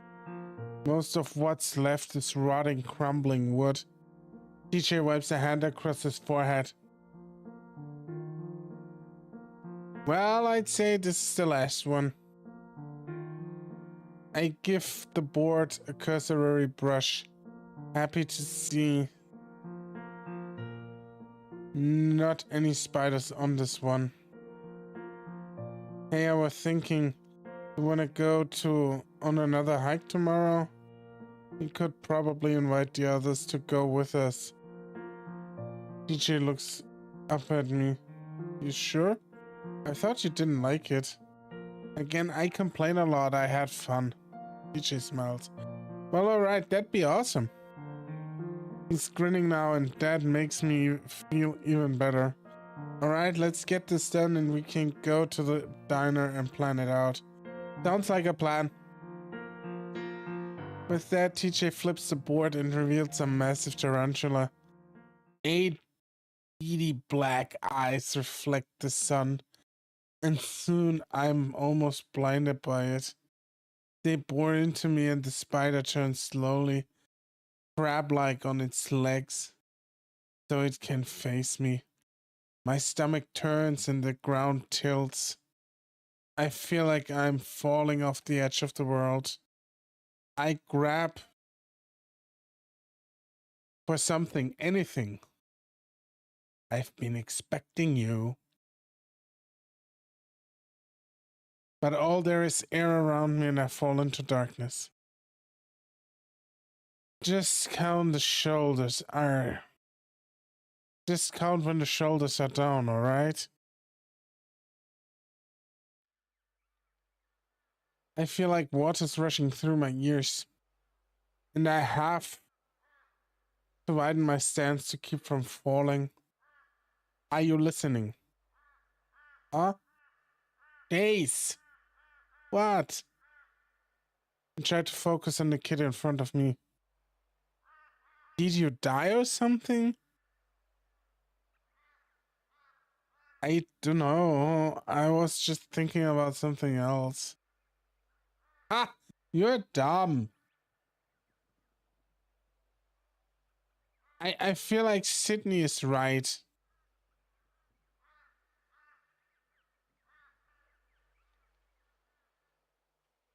You're dumb. I don't feel good. Toby stands there with his arms around his stomach, his ears down. Quit being a baby, Toby. Just one more round. I don't want. Go. Sydney grabs Toby by the shoulders and sticks a leg out behind him. And sticks a leg out behind his legs. TJ is easily tripped and goes down on his back into the dirt. I get the feeling that the lynx is purposely losing by so he can be done with it. Sydney doesn't like that and tries to pull TJ back up before rolling the lynx onto his stomach. He yanks at Toby's ears. Ow! I step closer. Okay, Sydney wins. I raise a hand and point it at Sydney, just wanting this to stop. Sydney keeps going, grabs the shirt that he'd thrown on the ground earlier and wraps it around Toby's neck. The fuck? Sydney! Hardcore rules. It's all legal. Oh, they are wrestling. Okay. That's safe out in the desert.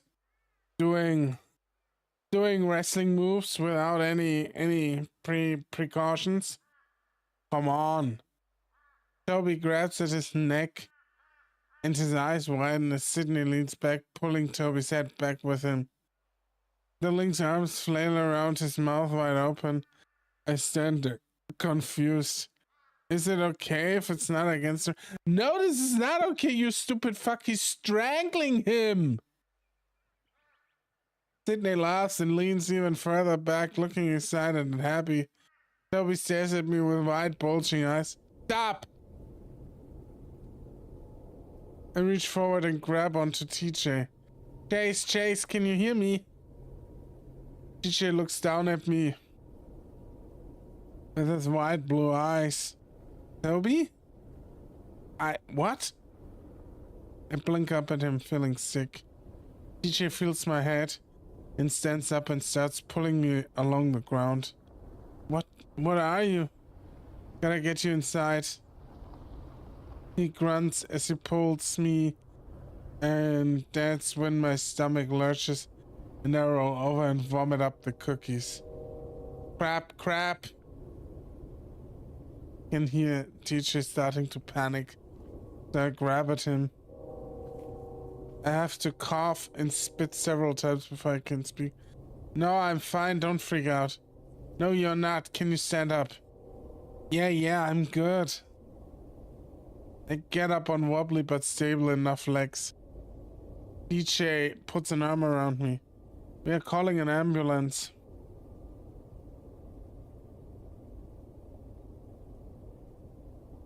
Once we get inside, no, I'm alright.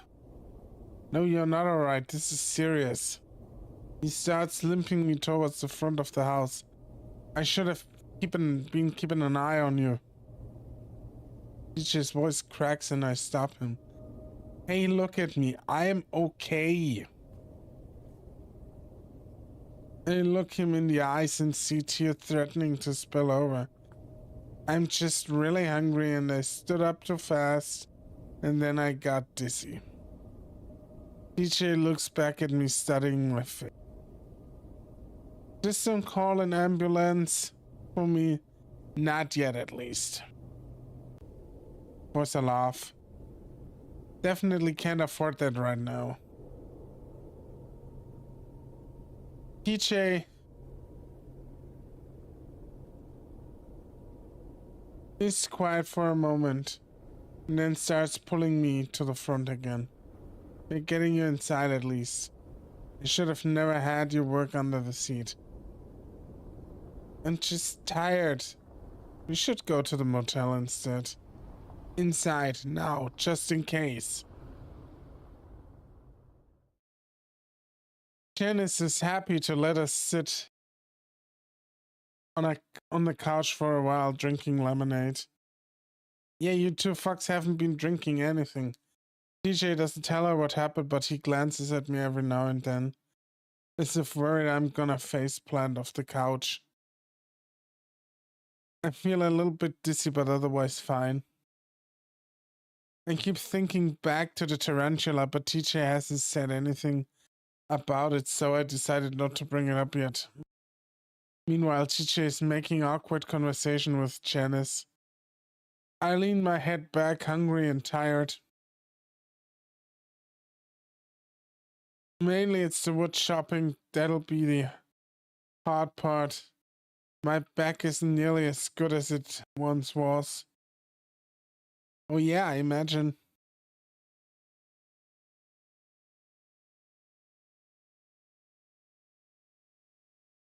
I guess I was hoping I could get a little more help. Oh.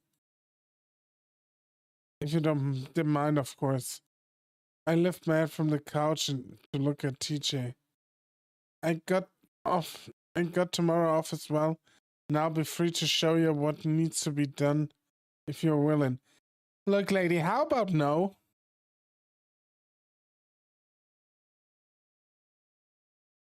TJ's stuck with his mouth open, then he smiles. Of course. I frown. Janice beams at him. You're just a little lifesaver to be us. No problem, ma'am. And so proper, too. TJ avoids making eye contact with me. Smile plastered to his face. All the while. I have the feeling Janice is getting TJ just over so she can, like, flirt with him and stare at him and be weird about him. Janice suddenly turns her gaze on me and I'm forced to wipe my glare off my face. How are those cookies? Oh, good. They were good, huh, TJ? TJ, still smiling, just gives a curt nod. Good, good. My secret recipe. She winks at me.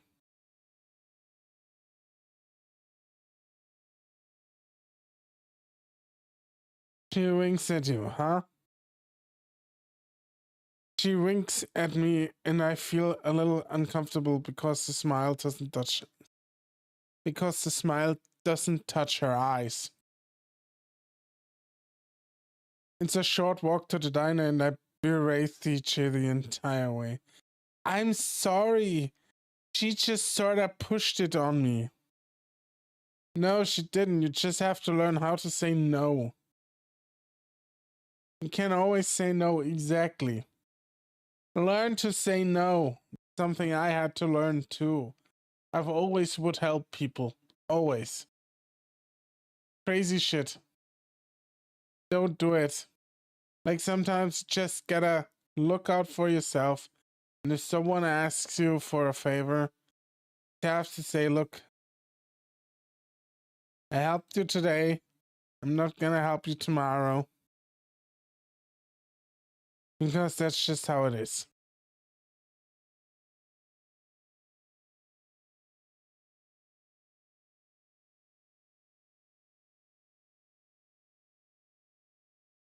That's just how it is.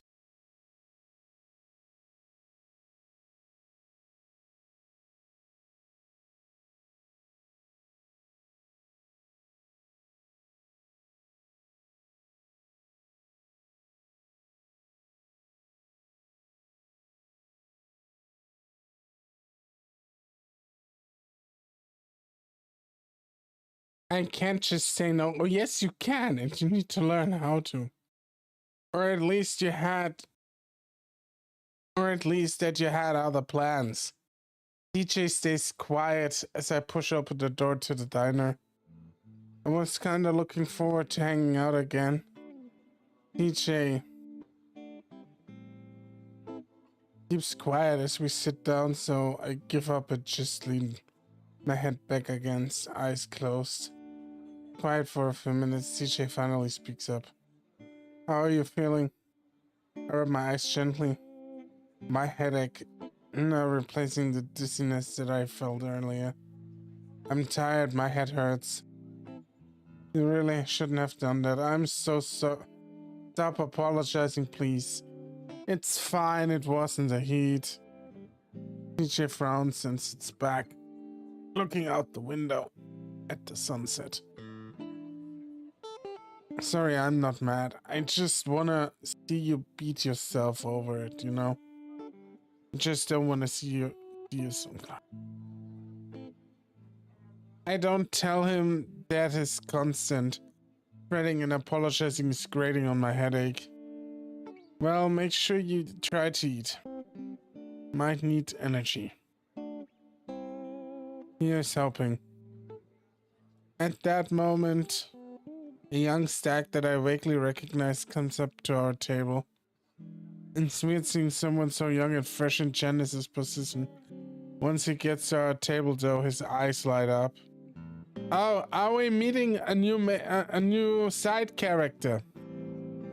Peach? TJ sits up suddenly, a big grin spreading across his face. Julian! Julian? Well, look at that guy. Been a while since I've seen him. He's bigger, and so are his antlers. Barely recognize him. And Chase, too? What in the world are you two doing here? Visiting! I didn't know you had a job here, that's cool. Julian grins. Not really, but it pays some of the bills. At that point, I phase out of the conversation, letting the two of them catch up. TJ had a lot of friends back in high school. He had been technically popular. A good few minutes before the stag finally takes our orders. Once Julian bustles off to another table, TJ grins at me. Aw, man, it's good to see him again. That your boyfriend, TJ? Is there something we need to know?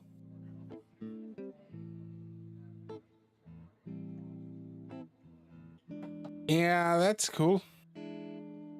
With the stag god, the awkward silence quickly closes in on us again. I'm too tired to do much about it, though. I lean my head back again, closing my eyes, feeling like I might fall asleep right there. So, I opened them and see TJ looking at me before he quickly looks away again. What? He fiddles with the stack of napkins. You called me Toby earlier. Did I? But I remember even as I say it. Yeah. TJ forces a laugh. Been years since you called me that. Yeah. I'm quiet for a moment. So, why did you call me that? Don't know. Guess I was just a little loopy after passing out. Ah. I eye him carefully. Do you mind if I call you that? TJ is fine. Oh yes. I study TJ. The way he's sort of hunched in on himself. His ears twitching. Are you okay? Yeah, I'm fine. And go back and forth between deciding if I should bring up the whole Flynn incident or not. Despite his best efforts, DJ isn't fooling anyone. That he's not bothered by what happened.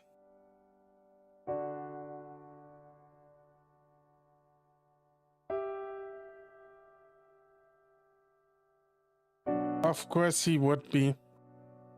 Do you want to talk about what happened on Monday? DJ's quiet and I kick myself. I'm given a little more time to think of what I'm gonna say next. As Julian brings our food and strikes up another conversation.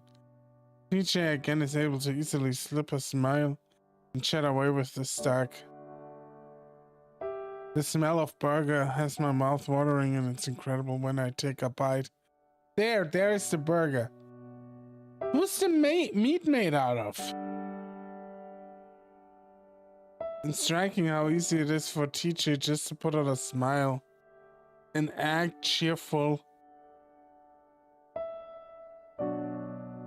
Makes me wonder how much of it is genuine actually. I'm almost halfway done with the burger. By the time Julian angrily called back into the kitchen by the cook. TJ goes quiet again and starts plucking at his salad. Swallow and set down my burger. Oh, hi there, Rainbow. What's up, baby? Oh, hi there.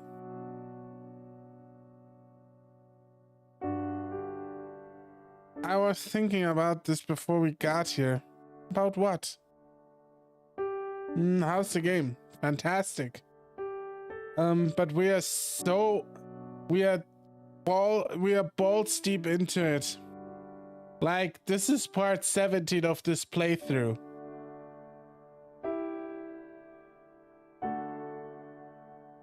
We've been at it for hours.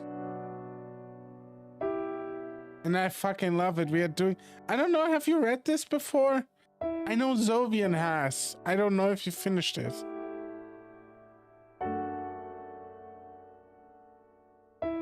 Nope. You should read it. It's fantastic. It's also free.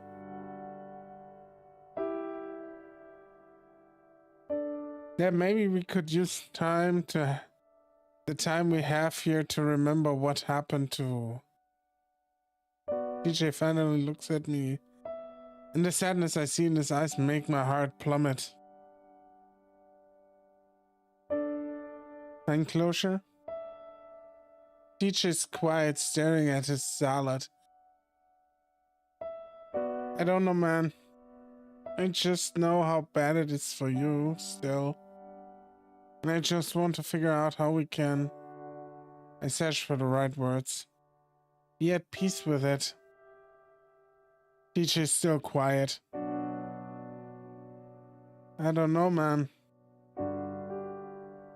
I finally say and slump in my booth, feeling like I ruined everything.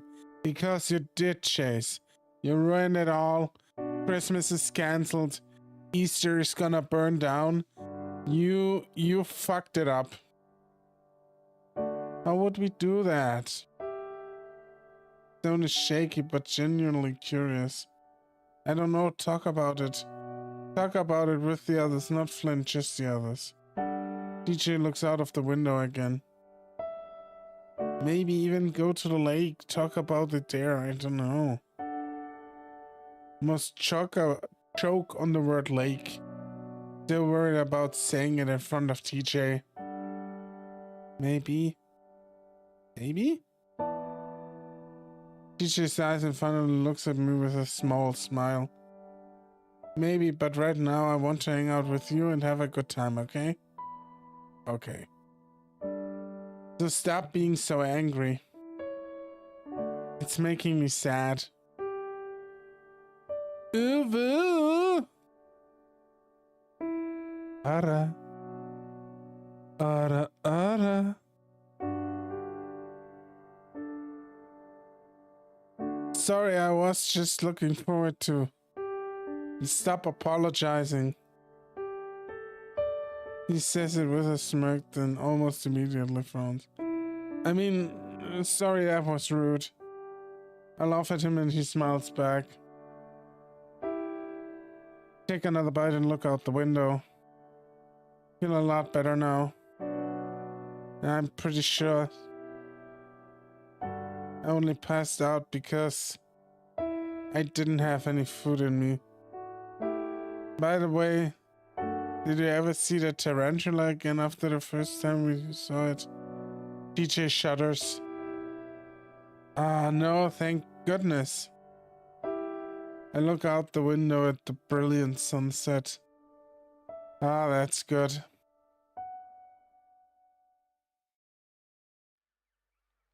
He tries to walk away from me, but I kick him in his lower back, and he goes stumbling forward onto his knees. He stays there, not bothering to move at all.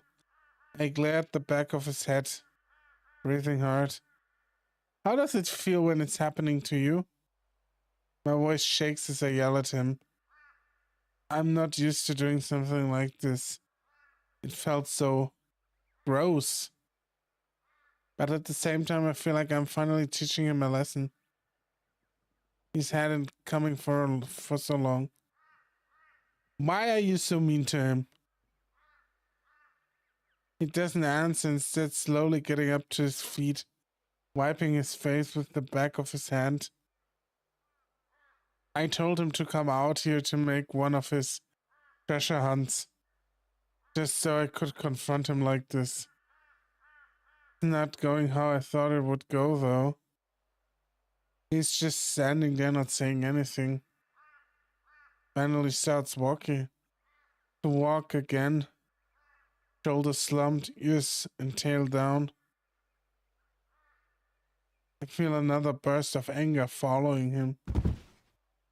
Quickly overtake his slow pace and shove him as hard as I can back. His head snaps back before he falls flat on his stomach on the ground.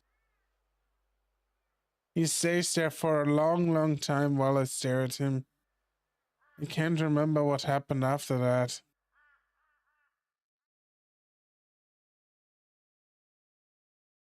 Did Chase murder Sydney?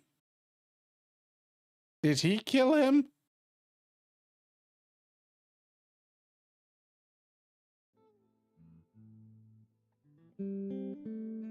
There's a dull throbbing in my head when I wake up, a remnant of my raging headache I had yesterday.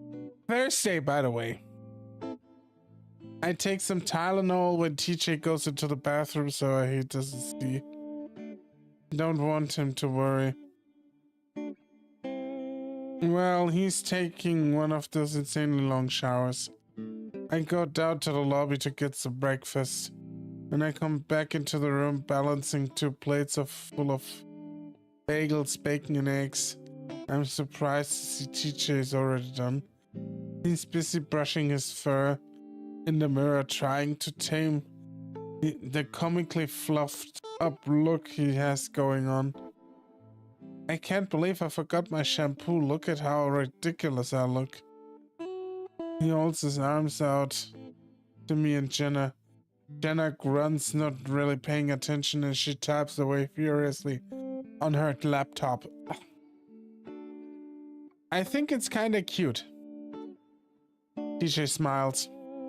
You mean funny? No, you just look kinda a little chubby. I smirk at TJ's mortified look as I set the plates down on the table, which forces Jenna to push her laptop aside for the moment. DJ opens a packet of jam and butter before spreading it neatly across a bagel cut in half.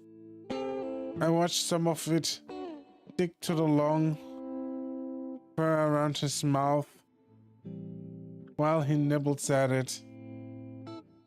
He wipes it away with a napkin, only to start the process all over again.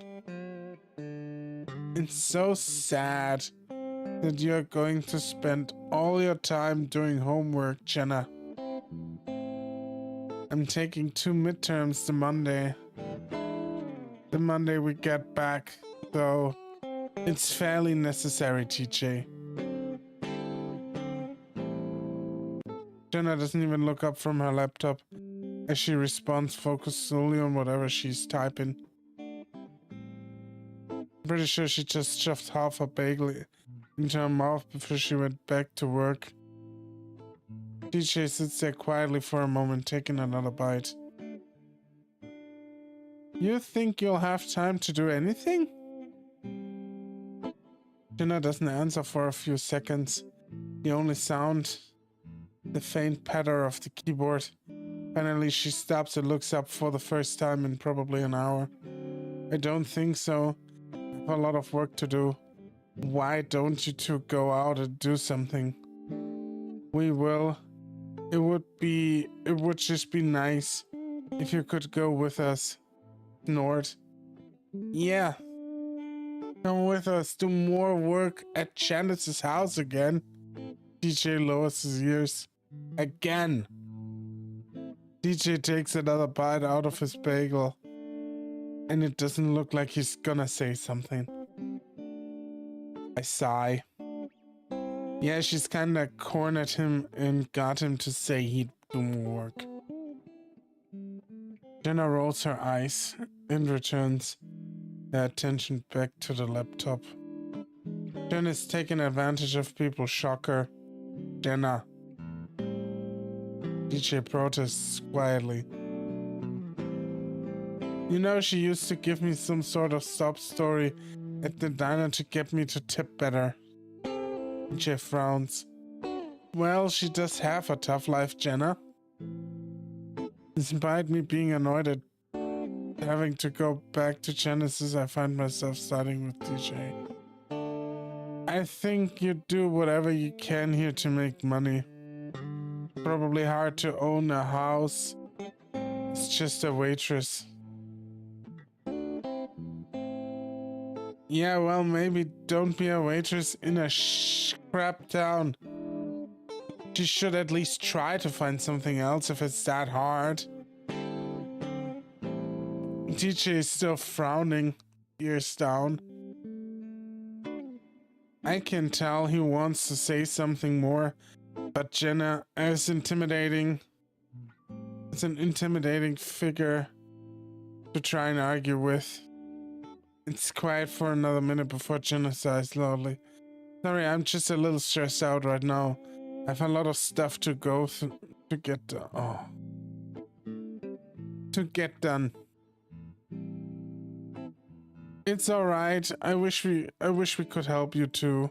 Jenna laughs without any humor. I wish you could too. DJ falls silent, staring at the small piece of bagel held between his fingers.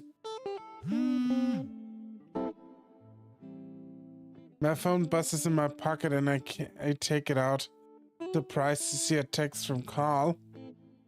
Yo! Stare at it for a moment. Huh? Hi. Who's it? DJ asks as his last bite of bagel, holding napkin daintily in front of his mouth as he chews. Carl. Jenna's typing. laptops again. Really? How's he doing? I don't know. He seems okay. I realized that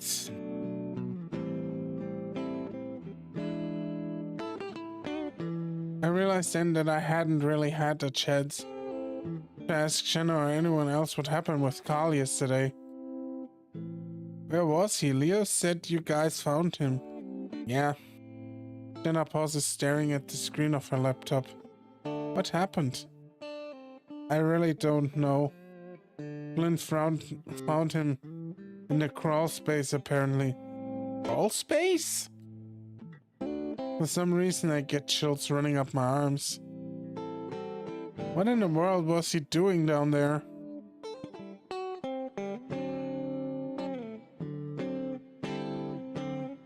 Jenna shakes her head. I went down there. He was just sitting on the ground. And Flynn told me to leave. I raise my brow and TJ gives me a confused look. He was standing in front of him, but I couldn't see him, like if he was upset or something. What was he doing? Jenna shrugs. Flynn took him upstairs and we left after that. Was he like drunk or something? TJ seems to try and word it delicately. Jenna shrugs again.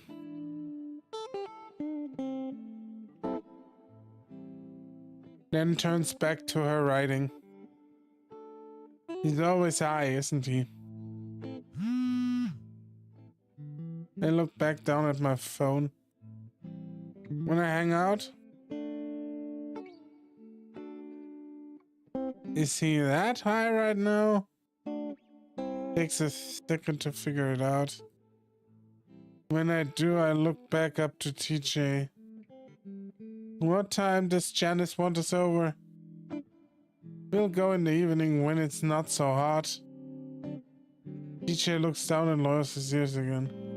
Because I don't want TJ to get all apologetic again, I keep talking. You want to hang out with Carl? TJ smiles. Yeah, that would be a lot of fun. Alright then.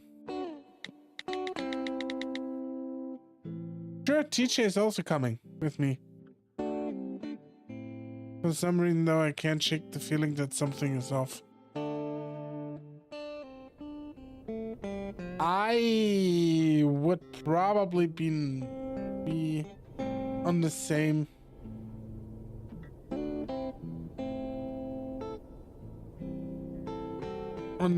thing, that something is very much off here.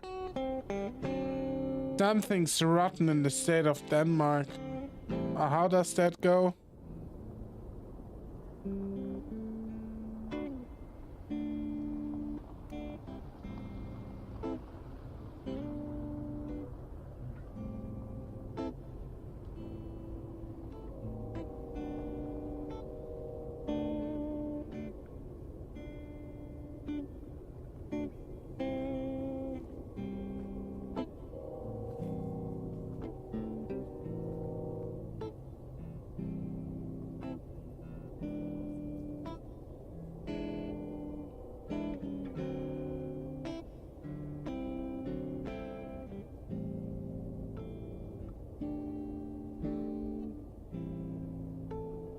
TJ is coming with me.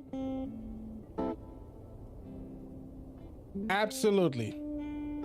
TJ is only ever coming with you, not in you.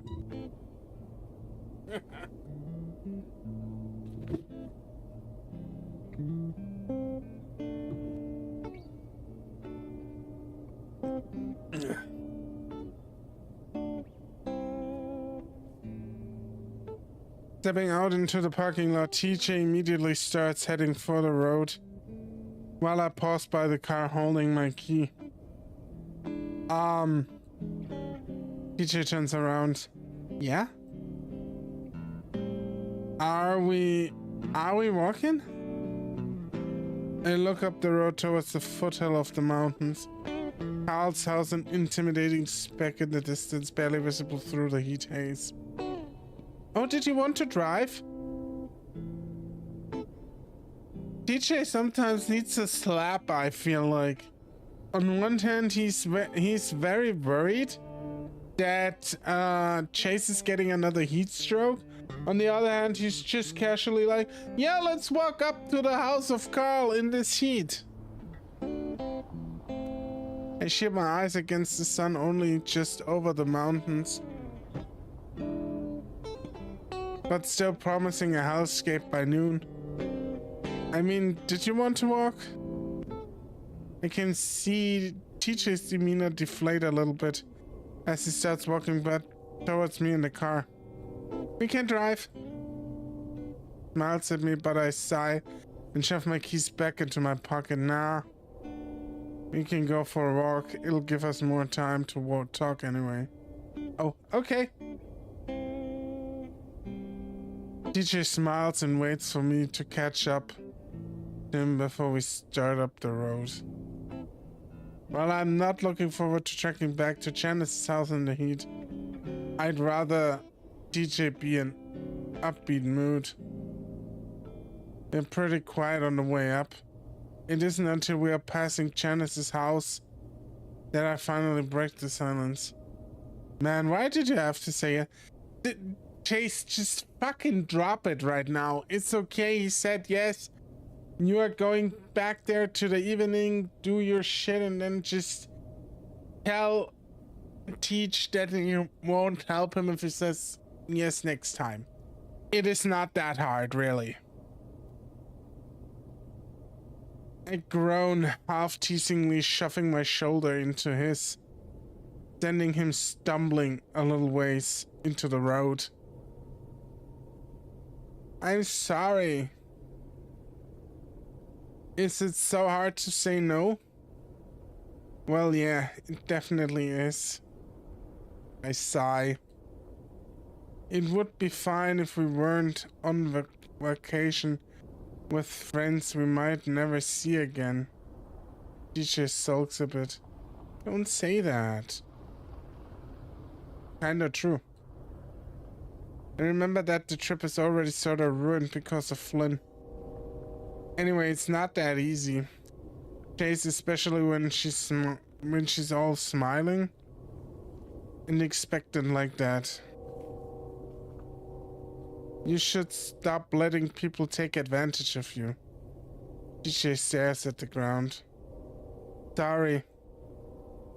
And stop apologizing. DJ flattens his ears and I realize that my tone might have been a little bit too harsh. Okay, now I'm sorry. I was mostly joking, but it's frustrating to see you get pushed around. You don't really get pushed around. Ignore him and get taken advantage of. He doesn't take advantage of me. Are you sure about that? I don't think so, BJ. Why do you think she only asks for these things? He opens his mouth, but I don't let him answer. Because she knows you sell, yes. It's basically the definition of taking advantage of someone. I nudge him again with my shoulder, but he manages not to fall into the road this time.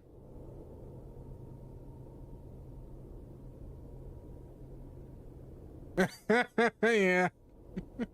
Yeah, well, files is actually true. DJ doing the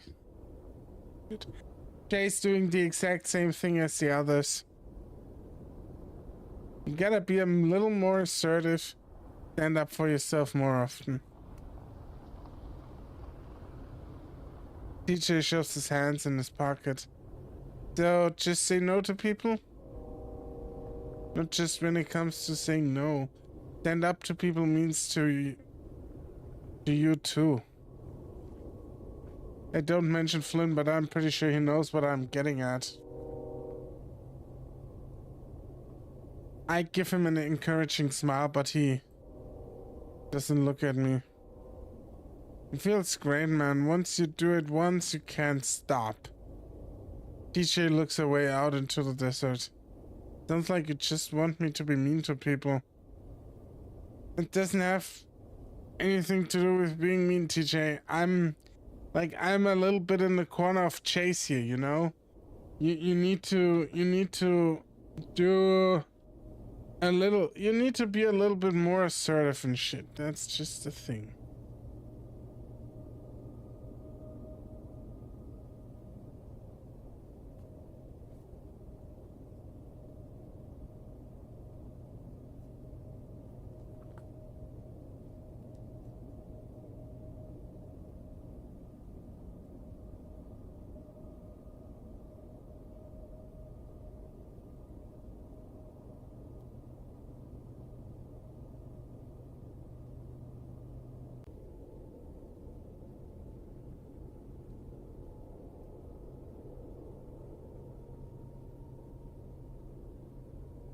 Shake my head. You can be nice and assertive at the same time. The good combination.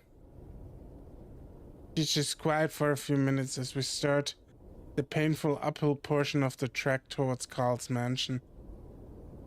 I do it because I like doing it, you know.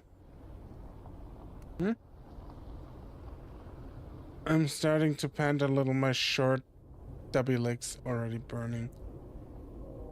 I like to help her out. Feels good. Female narcissism, ladies and gentlemen. At least it's called female narcissism in psychology. Or was, I don't know if this is still accurate.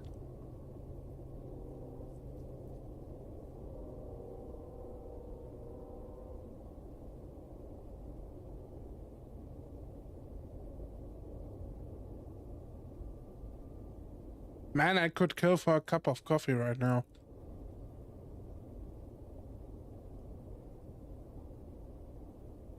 Like, it makes you feel better about yourself. It makes me feel better about a lot of things. There's a sudden shift in his tone that cuts me off from saying anything else. It's a tone I'm not used to hearing from him, and I wonder if I went too far with the whole being assertive thing. Be proud of him that he's assertive right now. I feel like there's a lot more going on under the surface, but now doesn't feel like the time to delve into it. I try to think of something else to change this subject.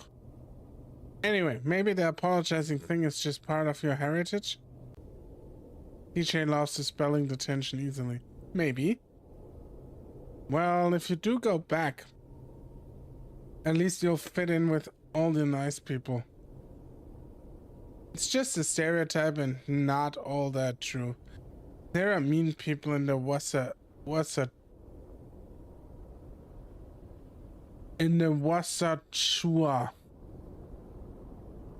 When are Europeans trying to pronounce indigenous names, huh? Not like here, though. Not like here. We are quiet for a few more minutes. Carl's house promisingly close now. I'm distracted looking up at it when suddenly TJ shoulder kicks me right off the road, tripping me over my own feet and into the sagebrush. What the hell? I shout as I lay in the dirt. The dust cloud clearing.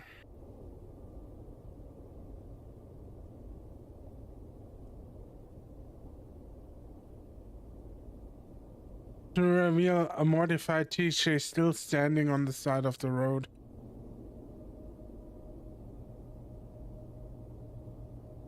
Oh my gosh, I didn't mean to knock you over. I'm so... He catches himself though.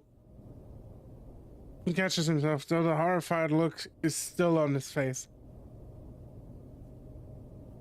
Like, I kinda low-key hate that. If you're going up the road and you shoulder check someone, you're taking the fucking risk that they fall down.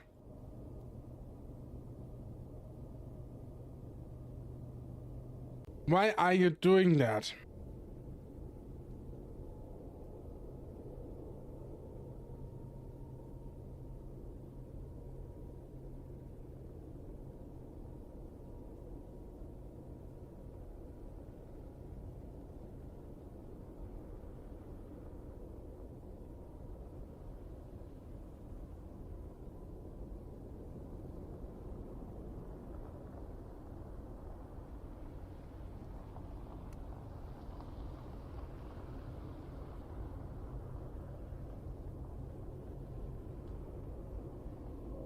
I stare up at him for a while and burst out laughing.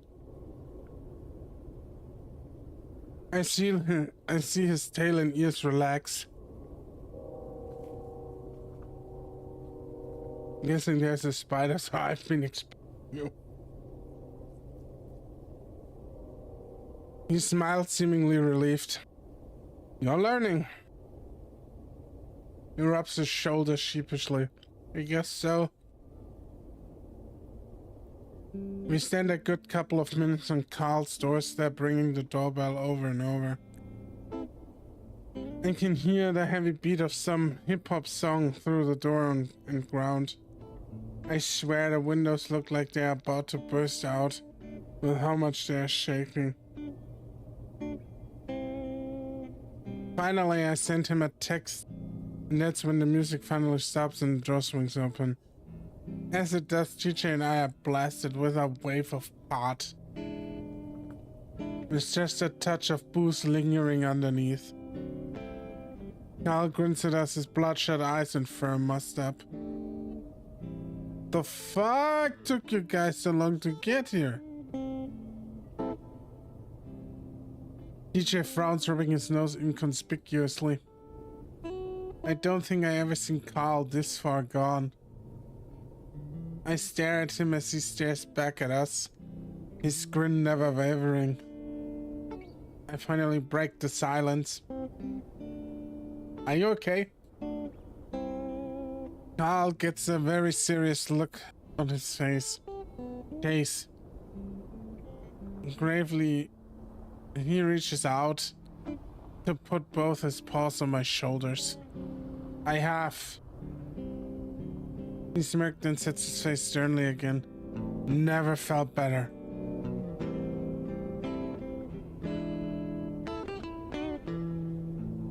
He brings me into a hug and whispers fiercely into my ear.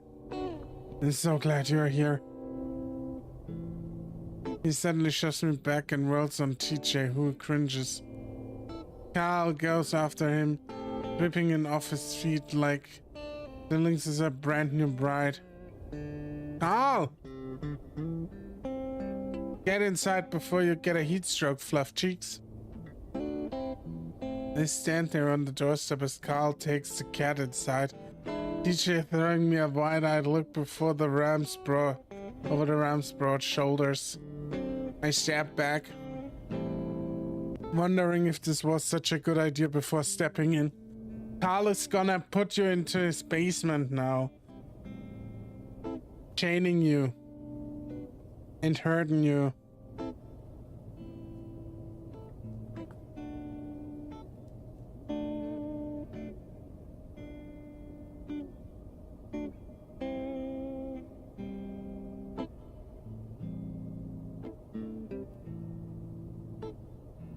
I step back, wondering if this was such a good idea before stepping in. Hot smell aside, the coolness of the mansion is a welcome relief to the quickly rising heat behind me. Imagine having like this mansion in the mountains in the desert. Kinda cool, not gonna lie. Probably would go to Arizona and buy a house if I could. Just at the edge of Phoenix, having my little area for myself.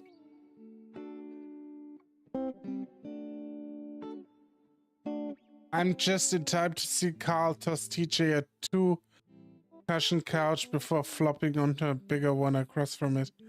He smiles at me and pats the cushion next to him.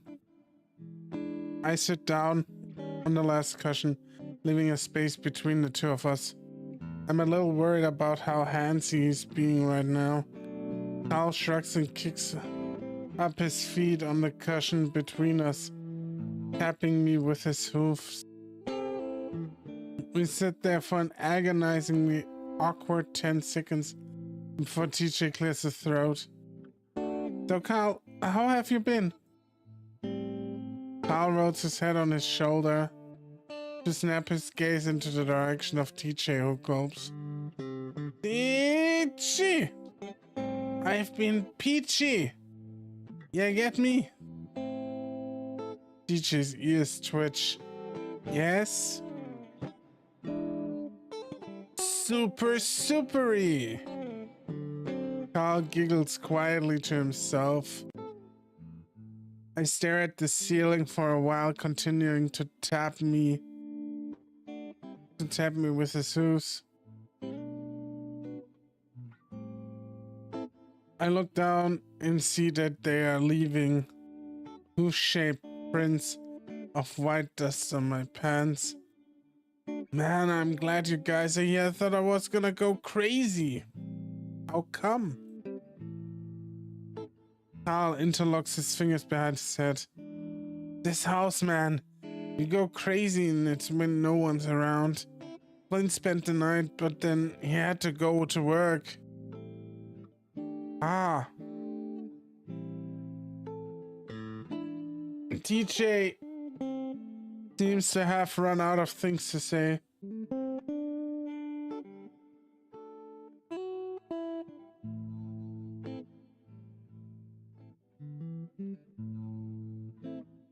Leaning back on the couch as his tail nervously twitches around. Carl doesn't seem to mind though, staring peacefully at the ceiling. I exchange glances with TJ, who shrugs weirdly at me. I look at the massive flat screen. Wanna watch something? Carl flicks his eye to the TV. Have you seen the new Lucha Lobo movie? I have to think about that. Not since last summer, I think. I haven't. It's the fucking shit, dudes! Carl sticks his legs in the air, swiveling his butt before launching himself off the couch to land on his hooves awkwardly.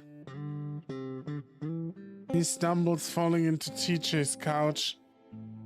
Nillings tries to steady him, but the ram is off before he can, grabbing the remote.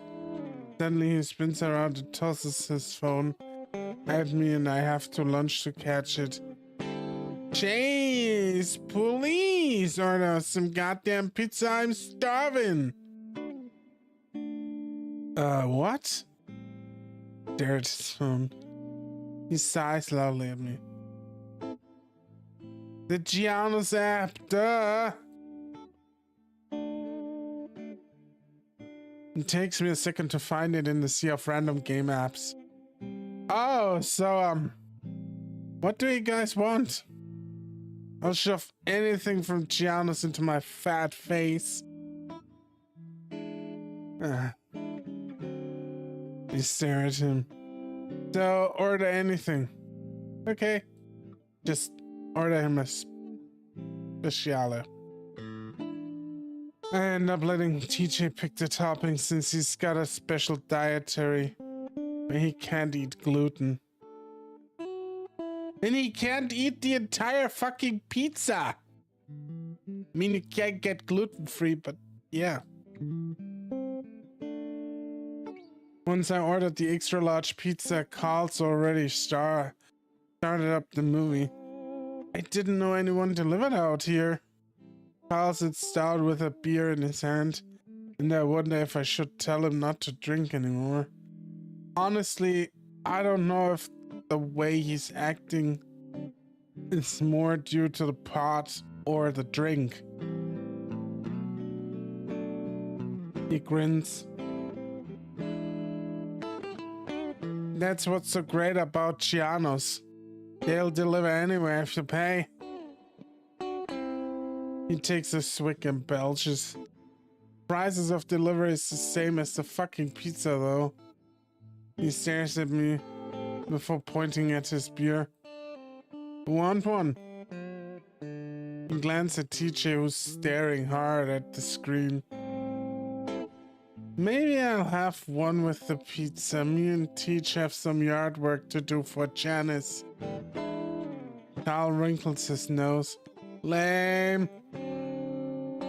You want to go with us, Carl? Yeah, I think some fresh air would do you really good, Carl. Carl thinks Stink is a massive shrug. I can tag along.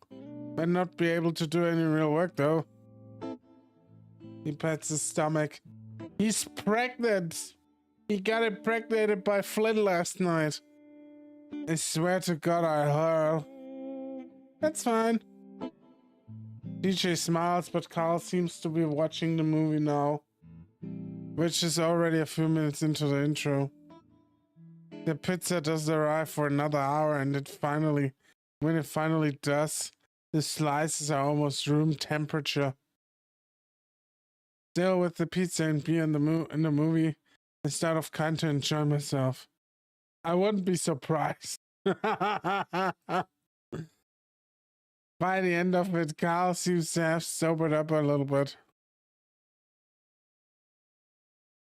Not a whole bunch, but to the point where he's at least coherent. He turns off the TV and sighs, flat on his back on the couch at this point. His fat looks across my lap. I'm fucking stuffed. I agree, and now I'm feeling even less inclined to go over to Janice's place. Because, look, if you have to do manual labor, don't eat like a fucking pizza before it, you fucking cunt. Eat something light, eat veggies, eat fruit, eat just anything, you know? Just from the pizza, right? Yeah, exactly, from the pizza. Like suckle on some titties or on a dick, whatever you prefer. Get some protein in yourself, you know? A little bit of a protein shake.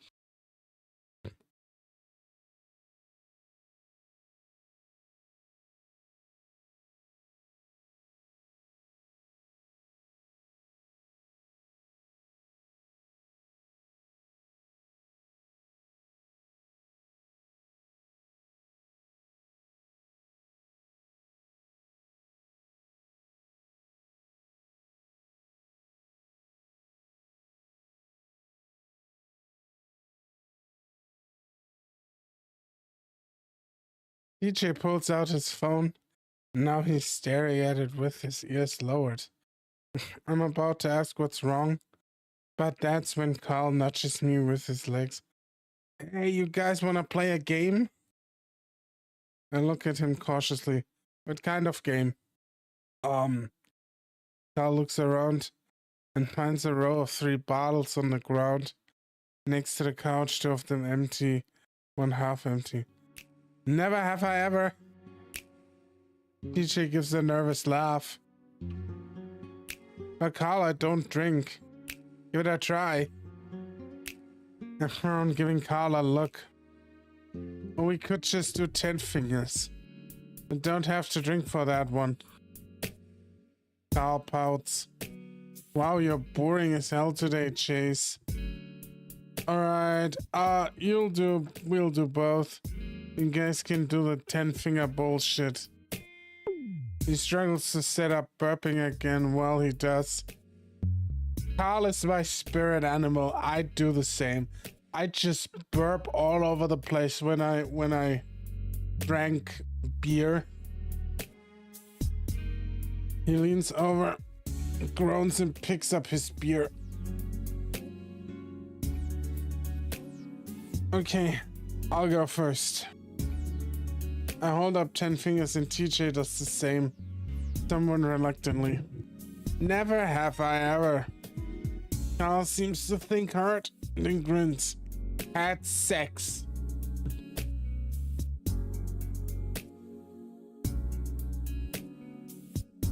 Carl, you're not making this easier right now.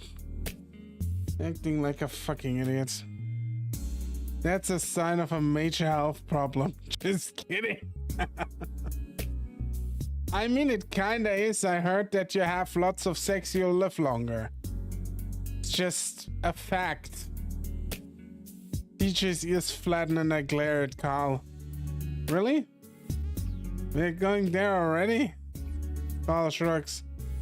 What? It's the first question everyone asks. A lower finger, still glaring. Isn't this a game about getting to know things about people that you don't already know about? I look over at TJ, not surprised to see all his fingers still up, though he's still blushing. I'm surprised you haven't, though. You've had girlfriends, Carl sneers at me. Turns out having to lift up my own guts so they can suck me off turns them off. Never gone past it. Oh no! Oh. Lay on your back, you stupid asshole! Oh!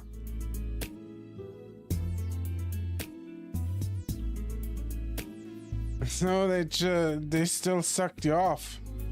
Blowjobs don't count. Oh yeah, they do. It's called oral sex. Nah, man. Suddenly become very unaware of the bead red links sitting across. What about Flynn? I think he held up his cup to just ram Flint between his ass cheeks all night. That's what happened there. And it doesn't count. Because Carl would never admit to it, I guess. I cough loudly and sit up straight, trying to think of something that's interesting but still G-rated for TJ. Never have I ever been in a fight, a physical fight, I mean. Carl takes a drink, TJ's finger stays up. Who did you fight? The fuck have you been? Remember Clint? Oh yeah. TJ starts lowering his finger too, then stops. Well, he mostly attacked us. We didn't really fight back. So is that not really a fight?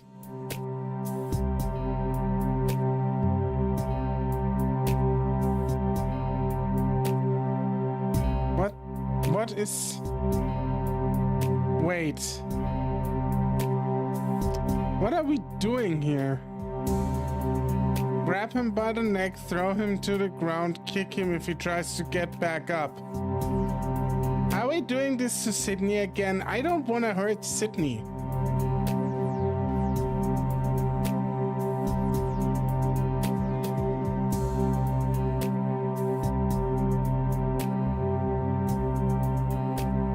Max, squeeze me. Those are all terrible options. Can't I just give somebody a hug?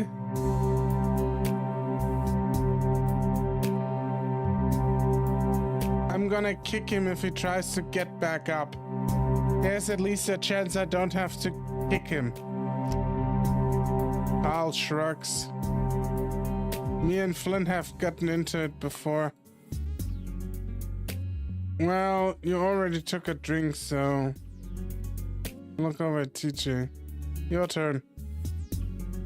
TJ looks off the side, seeming to think hard. Never have I ever failed a test. TJ grins. Our lower finger smirking, but Carl lets out a snort. Cute. The amount of disdain in his voice. And we look over at him, but he's already checking down his beer. Carl is pretty unlikable in this scenario, to be honest.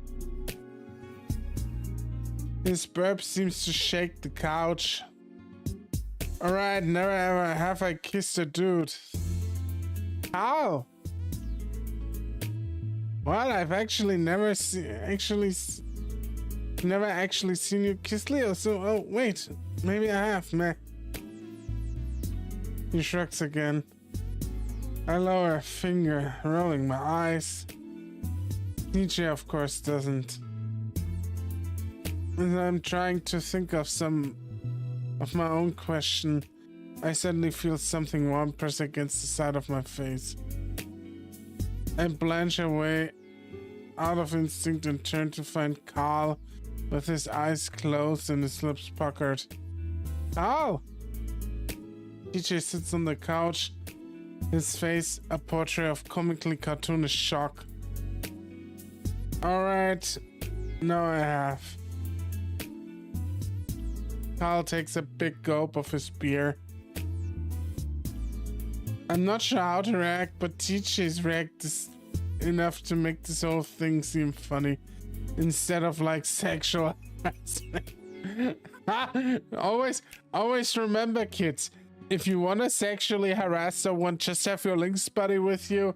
It makes it more funny for the other party.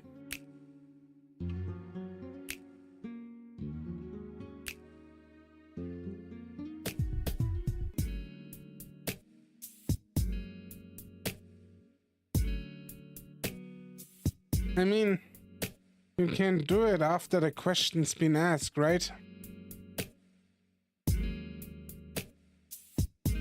Carl puts his chin on a fist, fluttering his eyes in a way he probably thinks is seductive. You can look it up if you want.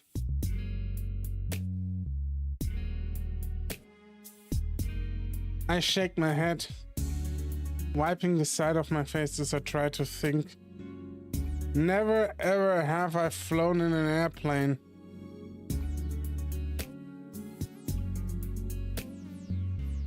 I wonder how much of this is repressed. Probably a lot, because I think all dudes in this round are gay as shit. I think Carl is gay as shit. I think TJ is gay as shit. I mean, we know that Chase is gay as shit, that Leo is gay as shit, and that Flint is gay as shit. Like, they are just gays that magnetize to each other with their psychological issues and everything.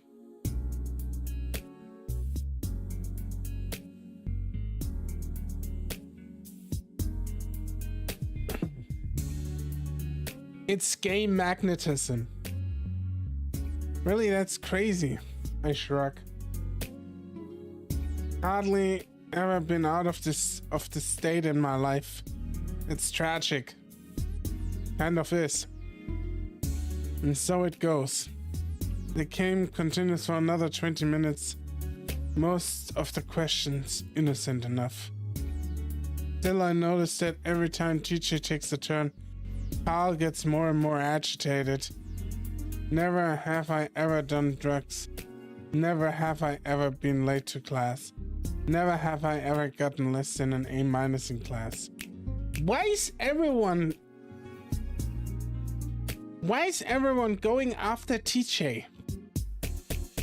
Like, even Carl. What the fuck, man? What is wrong? Still, I can tell that TJ's directing it mostly at me. Partly because he's being mischievous, and partly because I think he's genuinely trying to figure me out. Carl's mood continues to sour though, and it all seems to build until the 6th round. Never have I ever been in a car accident. I lower a finger.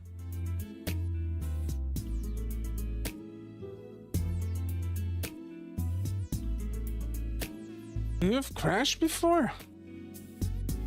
I mock glare him. Why do you automatically assume it was my fault? Oh, sir, I mean, my dad was driving and we got rear-ended. Oh, That's when I noticed that Carl hasn't spoken at all since the question was asked. I look over at him and see that he's got the bottle resting on his knees as he watches TJ. I lean over to poke him. You okay? He glances at me before turning back to TJ. You knew I'd been in an accident? TJ looks at Carl confused. Did I? Yeah, I told you at the motel when you first got here. Oh, sorry, I forgot about that. Yeah, okay. TJ continues to look confused. Carl stares at his lap for a while. And I start to wonder the game is over. Then he looks up and stares at TJ, rubbing his chin. He seems to be thinking hard. Never have I ever... Wait, Carl smiles. Never have I ever killed someone. What follows is dead silence. Jesus Christ, Carl. Carl stares straight at TJ with a smile on his face. TJ looks confused. That's a weird thing to say. Is it? TJ freezes up as if ice cold water had been dumped over his head. I look at Carl slowly, but he's not looking at me at all. TJ clenches his paws. His jealousy is showing. Uh-huh. I think we get an explanation for that.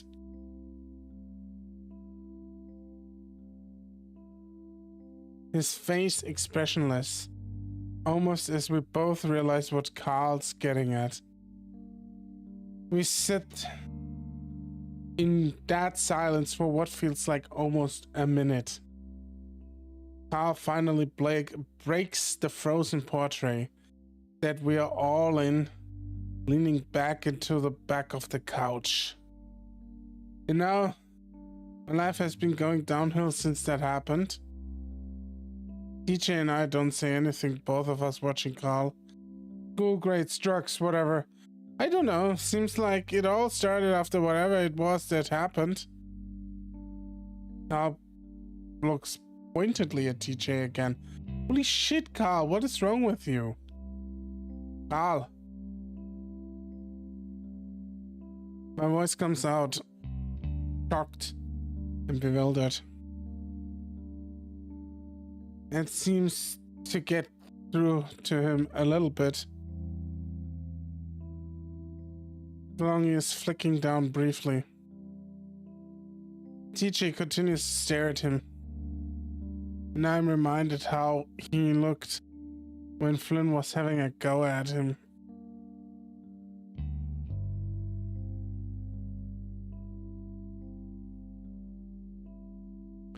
Carl finally looks down away from TJ.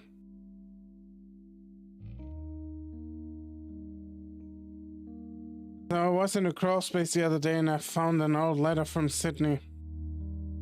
I don't say anything, neither does TJ. Carl waits a while, then goes on. Like, what I find crazy, maybe that's just me. It seems like this is the route, or at least one of the two routes left where the Sydney thing gets addressed. You'd think it might play a bigger role as to how everything at the lake went down, but I mean throughout every route actually, but it really doesn't. Like, we were in 3 routes so far, and Sydney barely played any role. Like, he wasn't even there. And now we are finally getting to the bottom of this. And I always felt like it's an it's like one of the most central things in this entire visual novel. But I find it crazy that it took, I mean, we could have started with TJ, obviously. But I find it crazy that it took us so long for this mystery to be addressed. Kinda, it's crazy, isn't it? It isn't seemingly not that important, but it also is very important at the same time. Maybe I'm just stupid again. Carl waits a while, then goes on. I haven't opened it. They said it was a treasure hunt on the front. A treasure hunt. Sydney absolutely loved treasure hunts. He was always making them in his spare time. Very crazy. Also, I have to be very careful how I say Sydney, because my little fucking lurker over here, my little home part, was already lighting up again. I didn't say the other S word, I said Sydney. They usually were pretty, they were usually pretty bad, and the prices at the end were always pretty awful. It would take some convincing on his part to get us to go on one.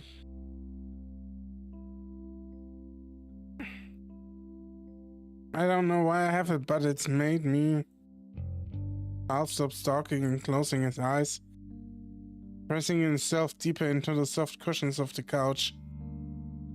Maybe if we knew what happened, we could fix some of our problems.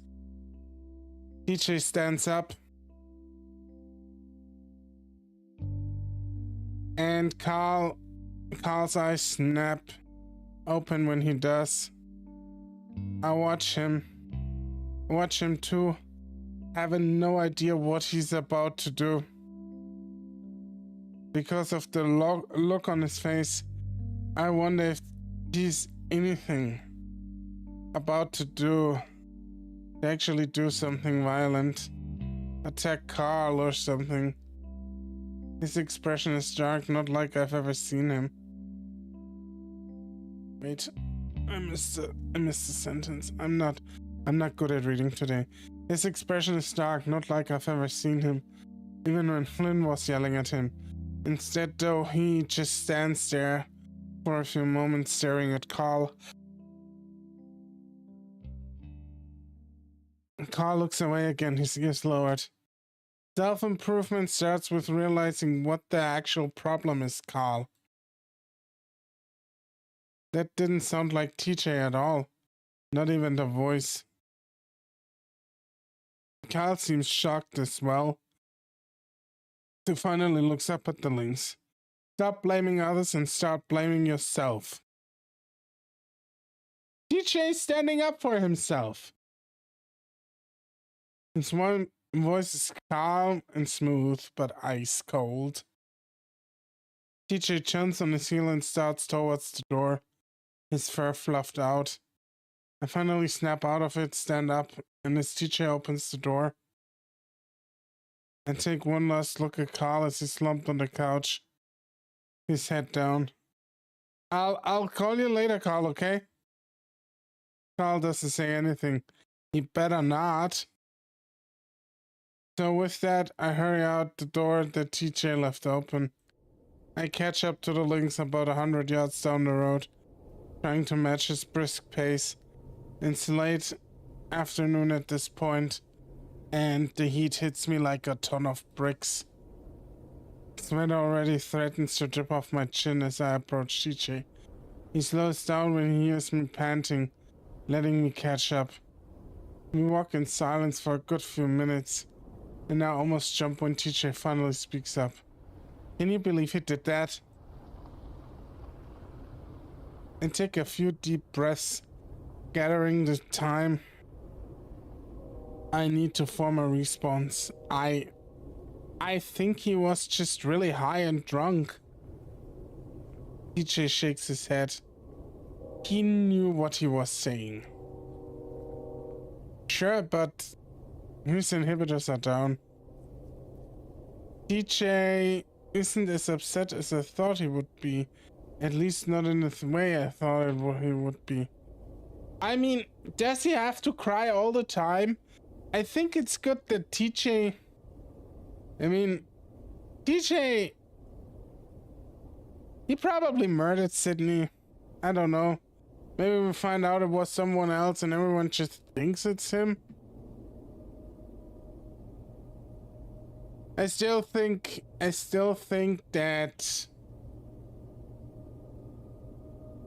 that Chase murdered Sydney in the end. I really do. Instead, he seems more angry than anything. I think it's because he's talking to Flynn. Who knows what he's been saying to him. It could definitely be the case. TJ finally sighs and stares at the ground as his ears are falling. I can tell he's about to finally start crying, so I quickly put my arm around his shoulders. It's okay. He was seriously drunker than I've ever seen him. He's not gonna remember any of this. He doesn't look up. DJ, you are a huge reason why we've all stuck together at this point. DJ doesn't say anything and I see his eyes watering up. I could be making it worse, but I give his shoulder another squeeze. You're the glue, and like you said, Carl's blaming his own problems on everyone else. This has nothing to do with you. DJ sighs, leaning against me a little. I take this as a good sign and nudge him. Listen, let's get to Janice's place and get those chores out of the way. After then we can get some ice cream at Ray's, okay? Alright. DJ lets out a small laugh and we continue down the road for another 10 feet like that. Then he suddenly pulls away from me, faces me and hugs me tight. He buries his face in my chest and I feel his fingers clench into the back of my shirt. He holds me like that for a long time. We get to Janice's house a good half hour later. Me covered in sweat, TJ airing out his shirt. It's 5 past at this point. It's 5 at this point, but the sun is still pounding down on the back of my head like a lead weight. Janice opens the door almost the second we knock, and I can't tell immediately something is off. First of all, she's got no pants on. Oh god. Lady, nobody wants to see that spider snatch.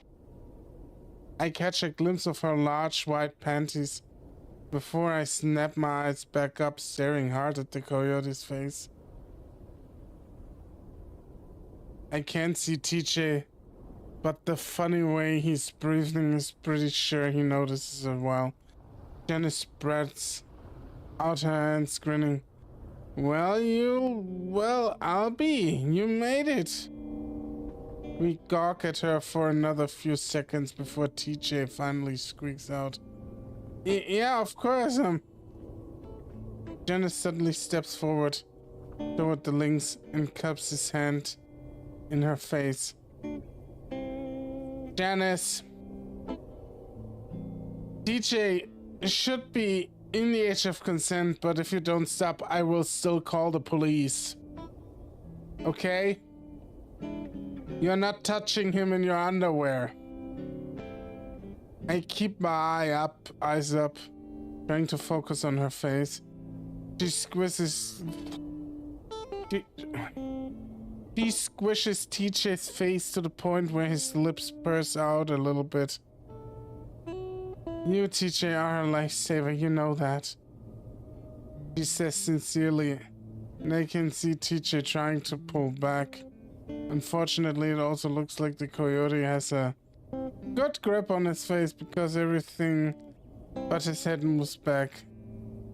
Thank you, Danny.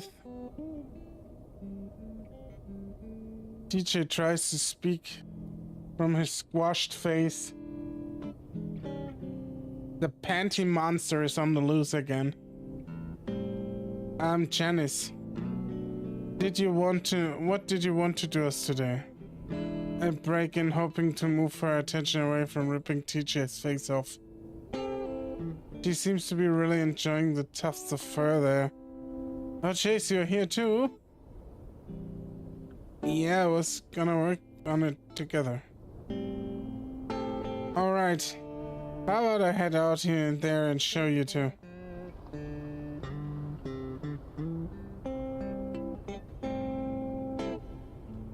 Janice was really hot for her. Janice has the hots for TJ. I knew it. I knew it. She wants settlings. She wants it. My eyes flicked down to her bottom half for just a second and I immediately regretted it. There's no way around it. You wanna get dressed first? Huh? Janice looks down. Oh, that. Well, I've just got to apologize now. I was in the middle of getting ready for work. I just forgot what I was doing. I glanced at TJ, then quickly back at the coyote. Oh well, we can wait. Nonsense. It'll take just 1 second. I'm left open-mouthed, following the coyote automatically as TJ follows closely behind me. A quick glance around reassures me that there isn't anyone around at the moment, but if someone does come around, Janice marches us out the back to the few wooden remnants of the shed we'd moved earlier. He points on the ground. I want you two to dig a hole right there. TJ stays just slightly behind me, as if using me as a shield to Janice's shameless immodesty. Hole? Yep. In a rectangle form. Here to here. What the fuck, Janice? Janice marks a line in the dirt with her foot before walking about 5 feet in the other direction and making another line. In 3 feet wide, at least 3 feet deep, if not more. So you want us to bury you? I nod through her instructions just to get through this as quickly as possible. Okay, what are we doing this for? Jenny stops, scratching the back of her head. A pool. Can I have a pool back here? A pool? Yeah, nice little pool. She grins at us and I quickly nod at her. Okay, well, get right to work. Shuffle's in the garage, right? I'm doing what I can to get her backside. Yep, need anything else? I can make you lemonade before I leave. Nah, we'll just get water if we need it. Well, alright. No need to finish it today if you can't. I know it's hard. Dennis turns to leave, but not before reaching out and pinching TJ's cheek almost viciously. He squints his eyes. He is flattening as he just stands there and takes it. And with that, she hums her way back to the house. And wait until I hear the door close. Oh my god, she's gone insane. TJ stares quietly, staring at the spot on the ground that Janice has marked out. Seriously, maybe we should go. No, she probably just having another off day or something. I shake my head. And this is definitely not a pool. TJ kicks at the dirt and I shiver as I see a small spider skitter across the ground. Either she lost it and we are doing nothing here, or we are digging a grave. Oh, come on, Chase. This was a bad idea. I hear the garage door opening and shut my mouth.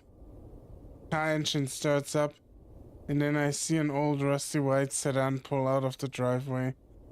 Janice waves at us, blowing us a kiss, which I'm pretty sure is directed at TJ. Then she peels off like she's drag racing to the diner that's less than a mile away.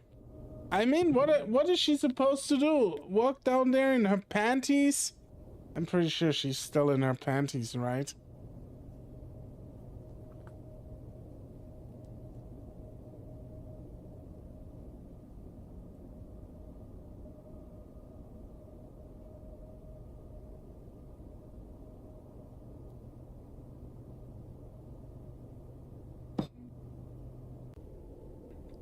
So who do you think she's on her way to murder?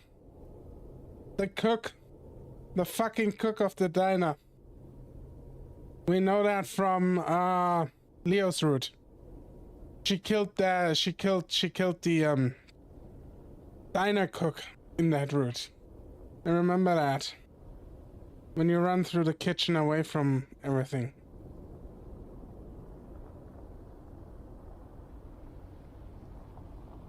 Stop. I look back at TJ. You think she even put her pants on? TJ shudders and looks back at the ground. Let's just get this done, and then I promise I won't do any more chores for her, okay? I sigh. Alright. Just remember whose fault this is if this ends up being our grave. The work is tougher than I thought it would be. We both start on opposite sides. Opposite ends of the little trench that we are making. Janice said we should do more than 3 feet if we could. But if this whole thing is bullshit, which I'm sure it is, then I'm not doing any more than the minimum.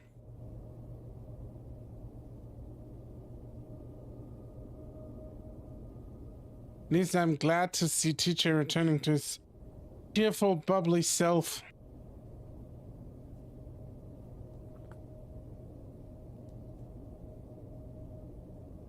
We almost get into a dirty clod of war. We almost get into a dirt clod war. But that comes to a quick end when I had TJ in the thigh with a rock-filled one.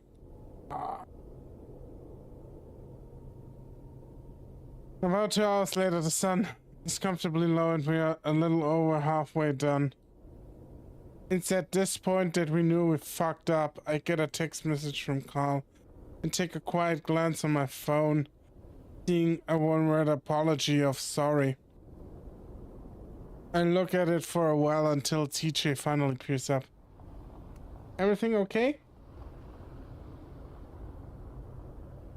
I debate whether or not to tell him, now that he's in such a good mood.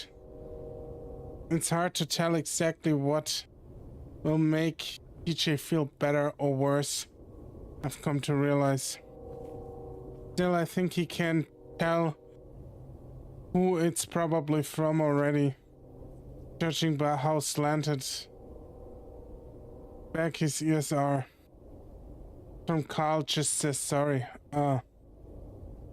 TJ stops digging, pressing his shovel into the darker, moist dirt at the bottom of the trench. That's it? That's it? Are you going to respond? I don't know, should I? TJ starts digging again. Yeah. TJ tilts his head down. I need to apologize too. Now that seems more like TJ. Well, what should I say? TJ stops digging again and looks up at me. I look at him expectantly.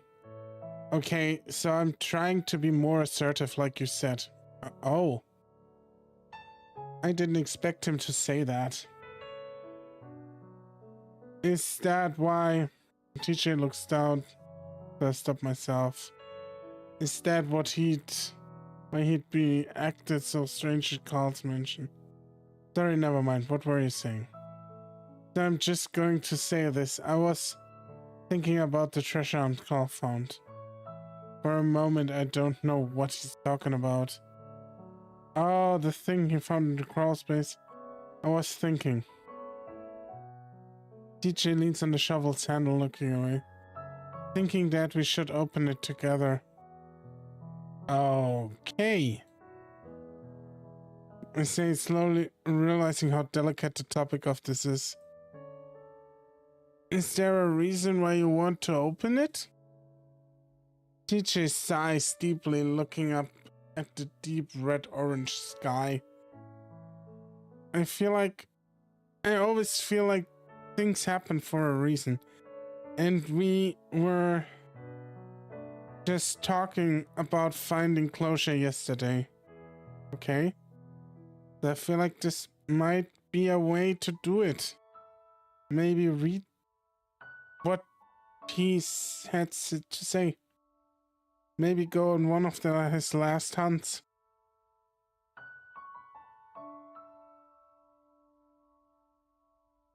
TJ swallows.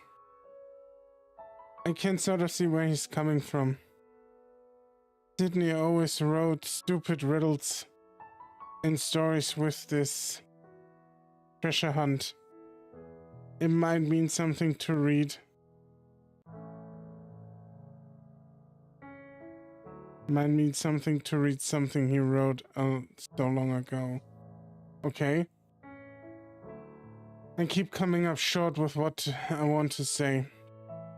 Again, I can see why TJ might think this is the answer, but I'm not so sure. Well, I guess I can ask Carl about it. Did you want everyone else there? Maybe just us. You can let the others read the letter if you want.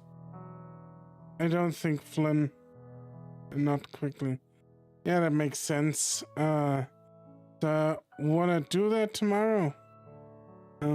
See if we can do it tonight. We've only got a few days left and it's making me nervous. Yeah, Sydney's treasure hunts could be pretty elaborate. Oh yeah, definitely. We are starting to be able to talk about him normally again. Maybe TJ is right about this.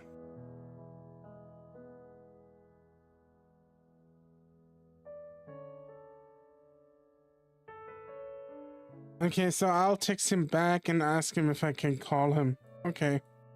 Takes me a little while, but to figure out how to word TJ's requests.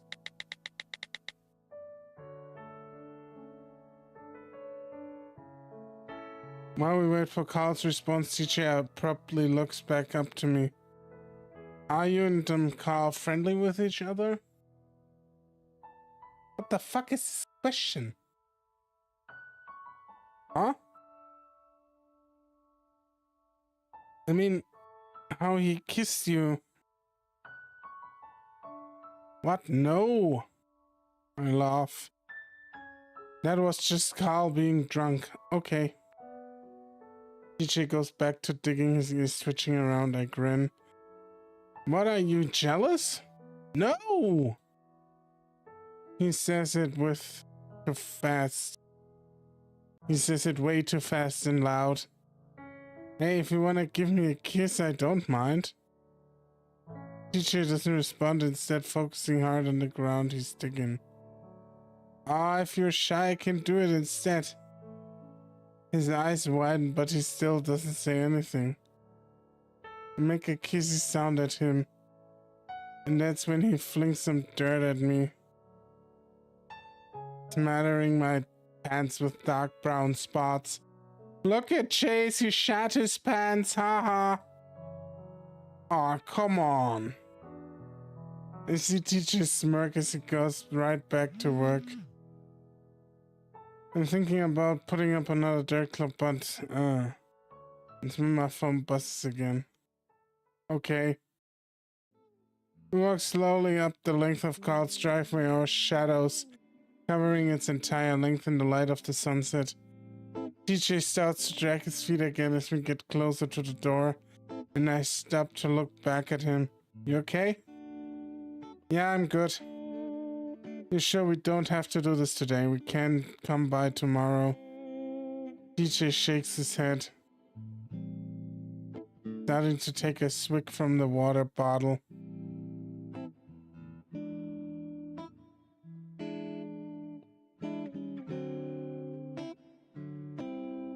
It bought from the convenience store on the way here. No, I'm just a little tired. It's been a long day. Yeah. I wait for TJ to catch up. The match is stride as we make our way up the sidewalk, then up the steps to the door. TJ doesn't do anything, instead just gripping into his water bottle, making the plastic creak. I wait for another second, then reach out across TJ to press the doorbell. The faint fancy chime emanates from behind the door for a few seconds, followed by the clapping of Carl's hooves on the wooden floor. There's a pause. Once he reaches the door, and I imagine him hesitating as he reaches for the door handle. A second later, though, it swings open, revealing a very bleary red-eyed ram. Carl blinks at us a few times through the bright orange sun behind us. Finally, he steps aside, opening the way. Hey guys. There's a pause as I wait for TJ. See if TJ will say anything. When he doesn't, I clear my throat and step forward through the door.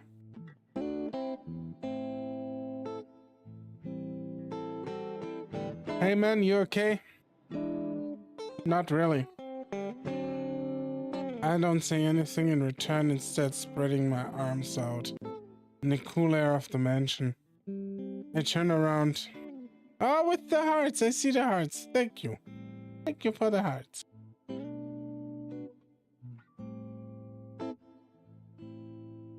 The fine hairs of his fur lit up like white hot wires. In Carl's hand, that's not on the door, sort of twitch, like he's grabbing something in the air. Hey. TJ stands next to me, looking back at Carl. Hello. Carl rubs vigorously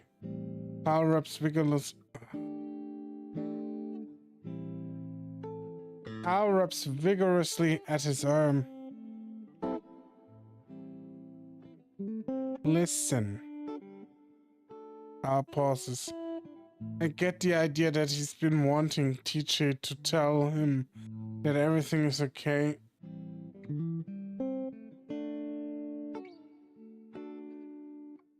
But he doesn't have to explain anything. Oh shit.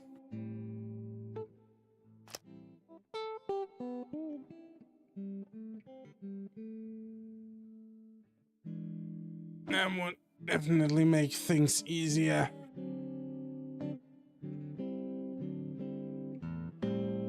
But he doesn't say anything. Just watches the ram.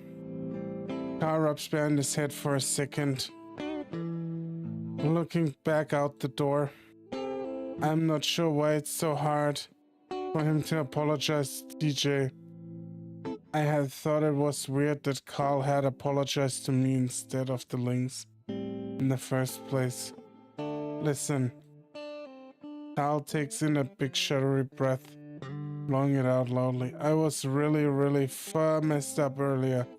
I wasn't thinking right. DJ continues to watch Carl silently. His ears are up at least.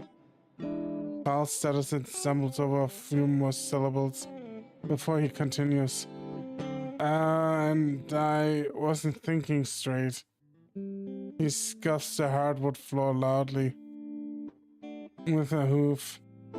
And I don't think you dig anything like that. I was just pissed off. TJ is quiet for a few more seconds, but Carl doesn't offer anything more. So why were you angry? Carl sighs and then leans back, his head back against the door, the horn knocking loudly against it.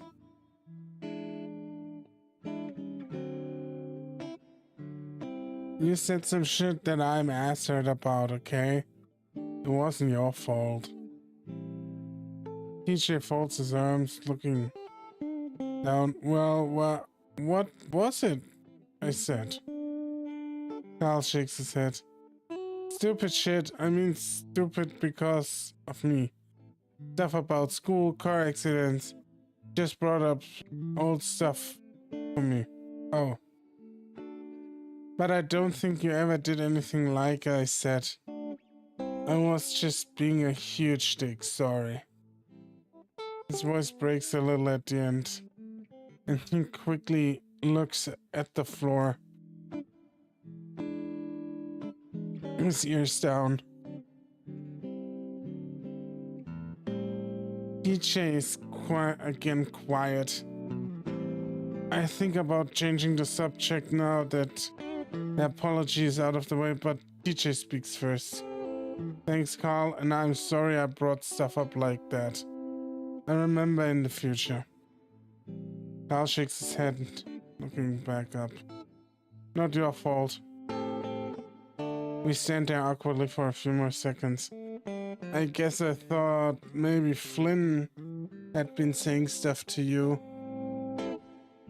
That's why I said it, huh? Oh. Carl's non-denial hangs in heavy in the air. So Flynn influenced him after all. I haven't seen Flynn in days. Thank you for the hearts. And he's been up to in that time. I'll have to ask Carl when TJ isn't around. Yeah, you better. You absolutely better do that.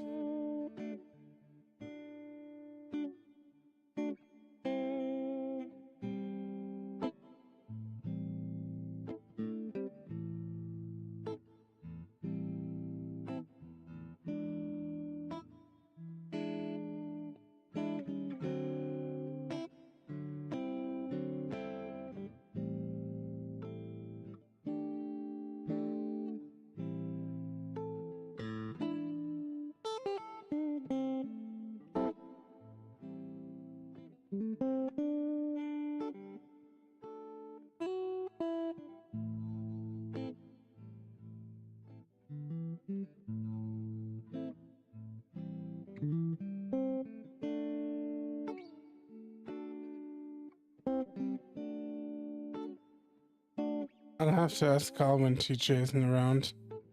As of now, though, I want to change the subject because things are getting awkward. So, TJ had an idea about the scavenger hunt thing. Carl looks at me just now, realizing that I'm there. Scavenger hunt? Yeah, the treasure hunt. TJ scratches his arm, looking embarrassed. Sydney's treasure hunt. TJ scratches harder at his arm, looking more and more flustered, so I jump in. Yeah. We were thinking about actually doing it. Maybe find some sort of closure? Carl frowns. Really? TJ stops scratching at his arm, his ears coming back up. Yeah, I believe things happen for a reason. And you found it.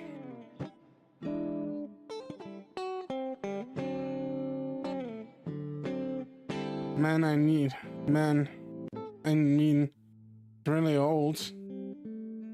When I think about any of that stuff, would be there right now. Maybe. But guess I'm not really looking to find anything.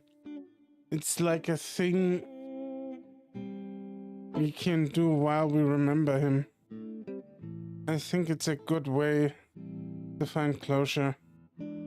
try to back up TJ under Carl's somewhat bewildered stare. The ram strokes his chin. I guess it sorta makes sense. I mean, if you're okay doing it.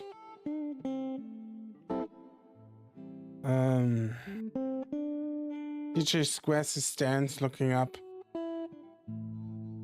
I am. It's been so long feeling this way. I feel like this might be our last chance to do something. Carl looks over at me. I nod, indicating I feel the same way. I don't fully understand this new direction in TJ either, but I'm sure as hell supported him. Well, okay then. I'll grab it. Just wanna open it now? Let's go to the motel or something with Jenna there too. Okay. Al finally shuts the door before making his way to the stairs. TJ seems to deflate then, his shoulders hunching back. That wasn't so bad. I mumble to him once I think Carl is out of earshot. Yeah, it was okay. We stand there awkwardly as we wait. The whole situation is strange. Carl comes back with a crumbled-looking white envelope in his hands. TJ eyes it, the fur standing up on the back of his neck. So, you dudes wanna drive back to the motel or... Actually, we didn't drive. Carl drops his hands to the sides. Are you freaking serious? I can't walk in that heat. TJ did. I tuck up some of the fur on the lynx's neck to show Carl. Carl actually jumps a bit and I quickly let go. I want to ask him what's wrong, but Carl keeps talking. Man, I'm gonna smell like shit once we get there. You already do, Carl! Sun's almost gone anyway. Carl smirks at me. I sweat walking in the winter time. You can take a shower at the motel. Carl blows his breath out loudly, frowning. Okay, but I'm gonna put on more deodorant before we go. The walk back isn't so bad. Carl makes it out to be a lot worse than it is with all his gasping and wiping his face constantly. TJ gets a text from Jenna to meet at the diner instead of the motel, since she's going there for dinner anyways. Once we walk in, Carl lets out a gasping groan of relief that turns a few heads. Jenna looks up from the corner booth and waves at us.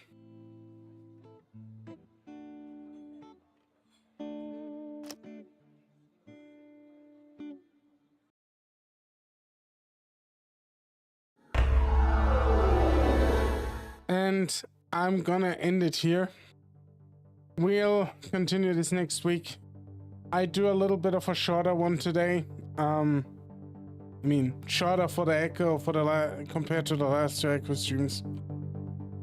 Because I feel incredibly tired today. But it was fun. And yeah, like I said, we do it next week. I hope to finish.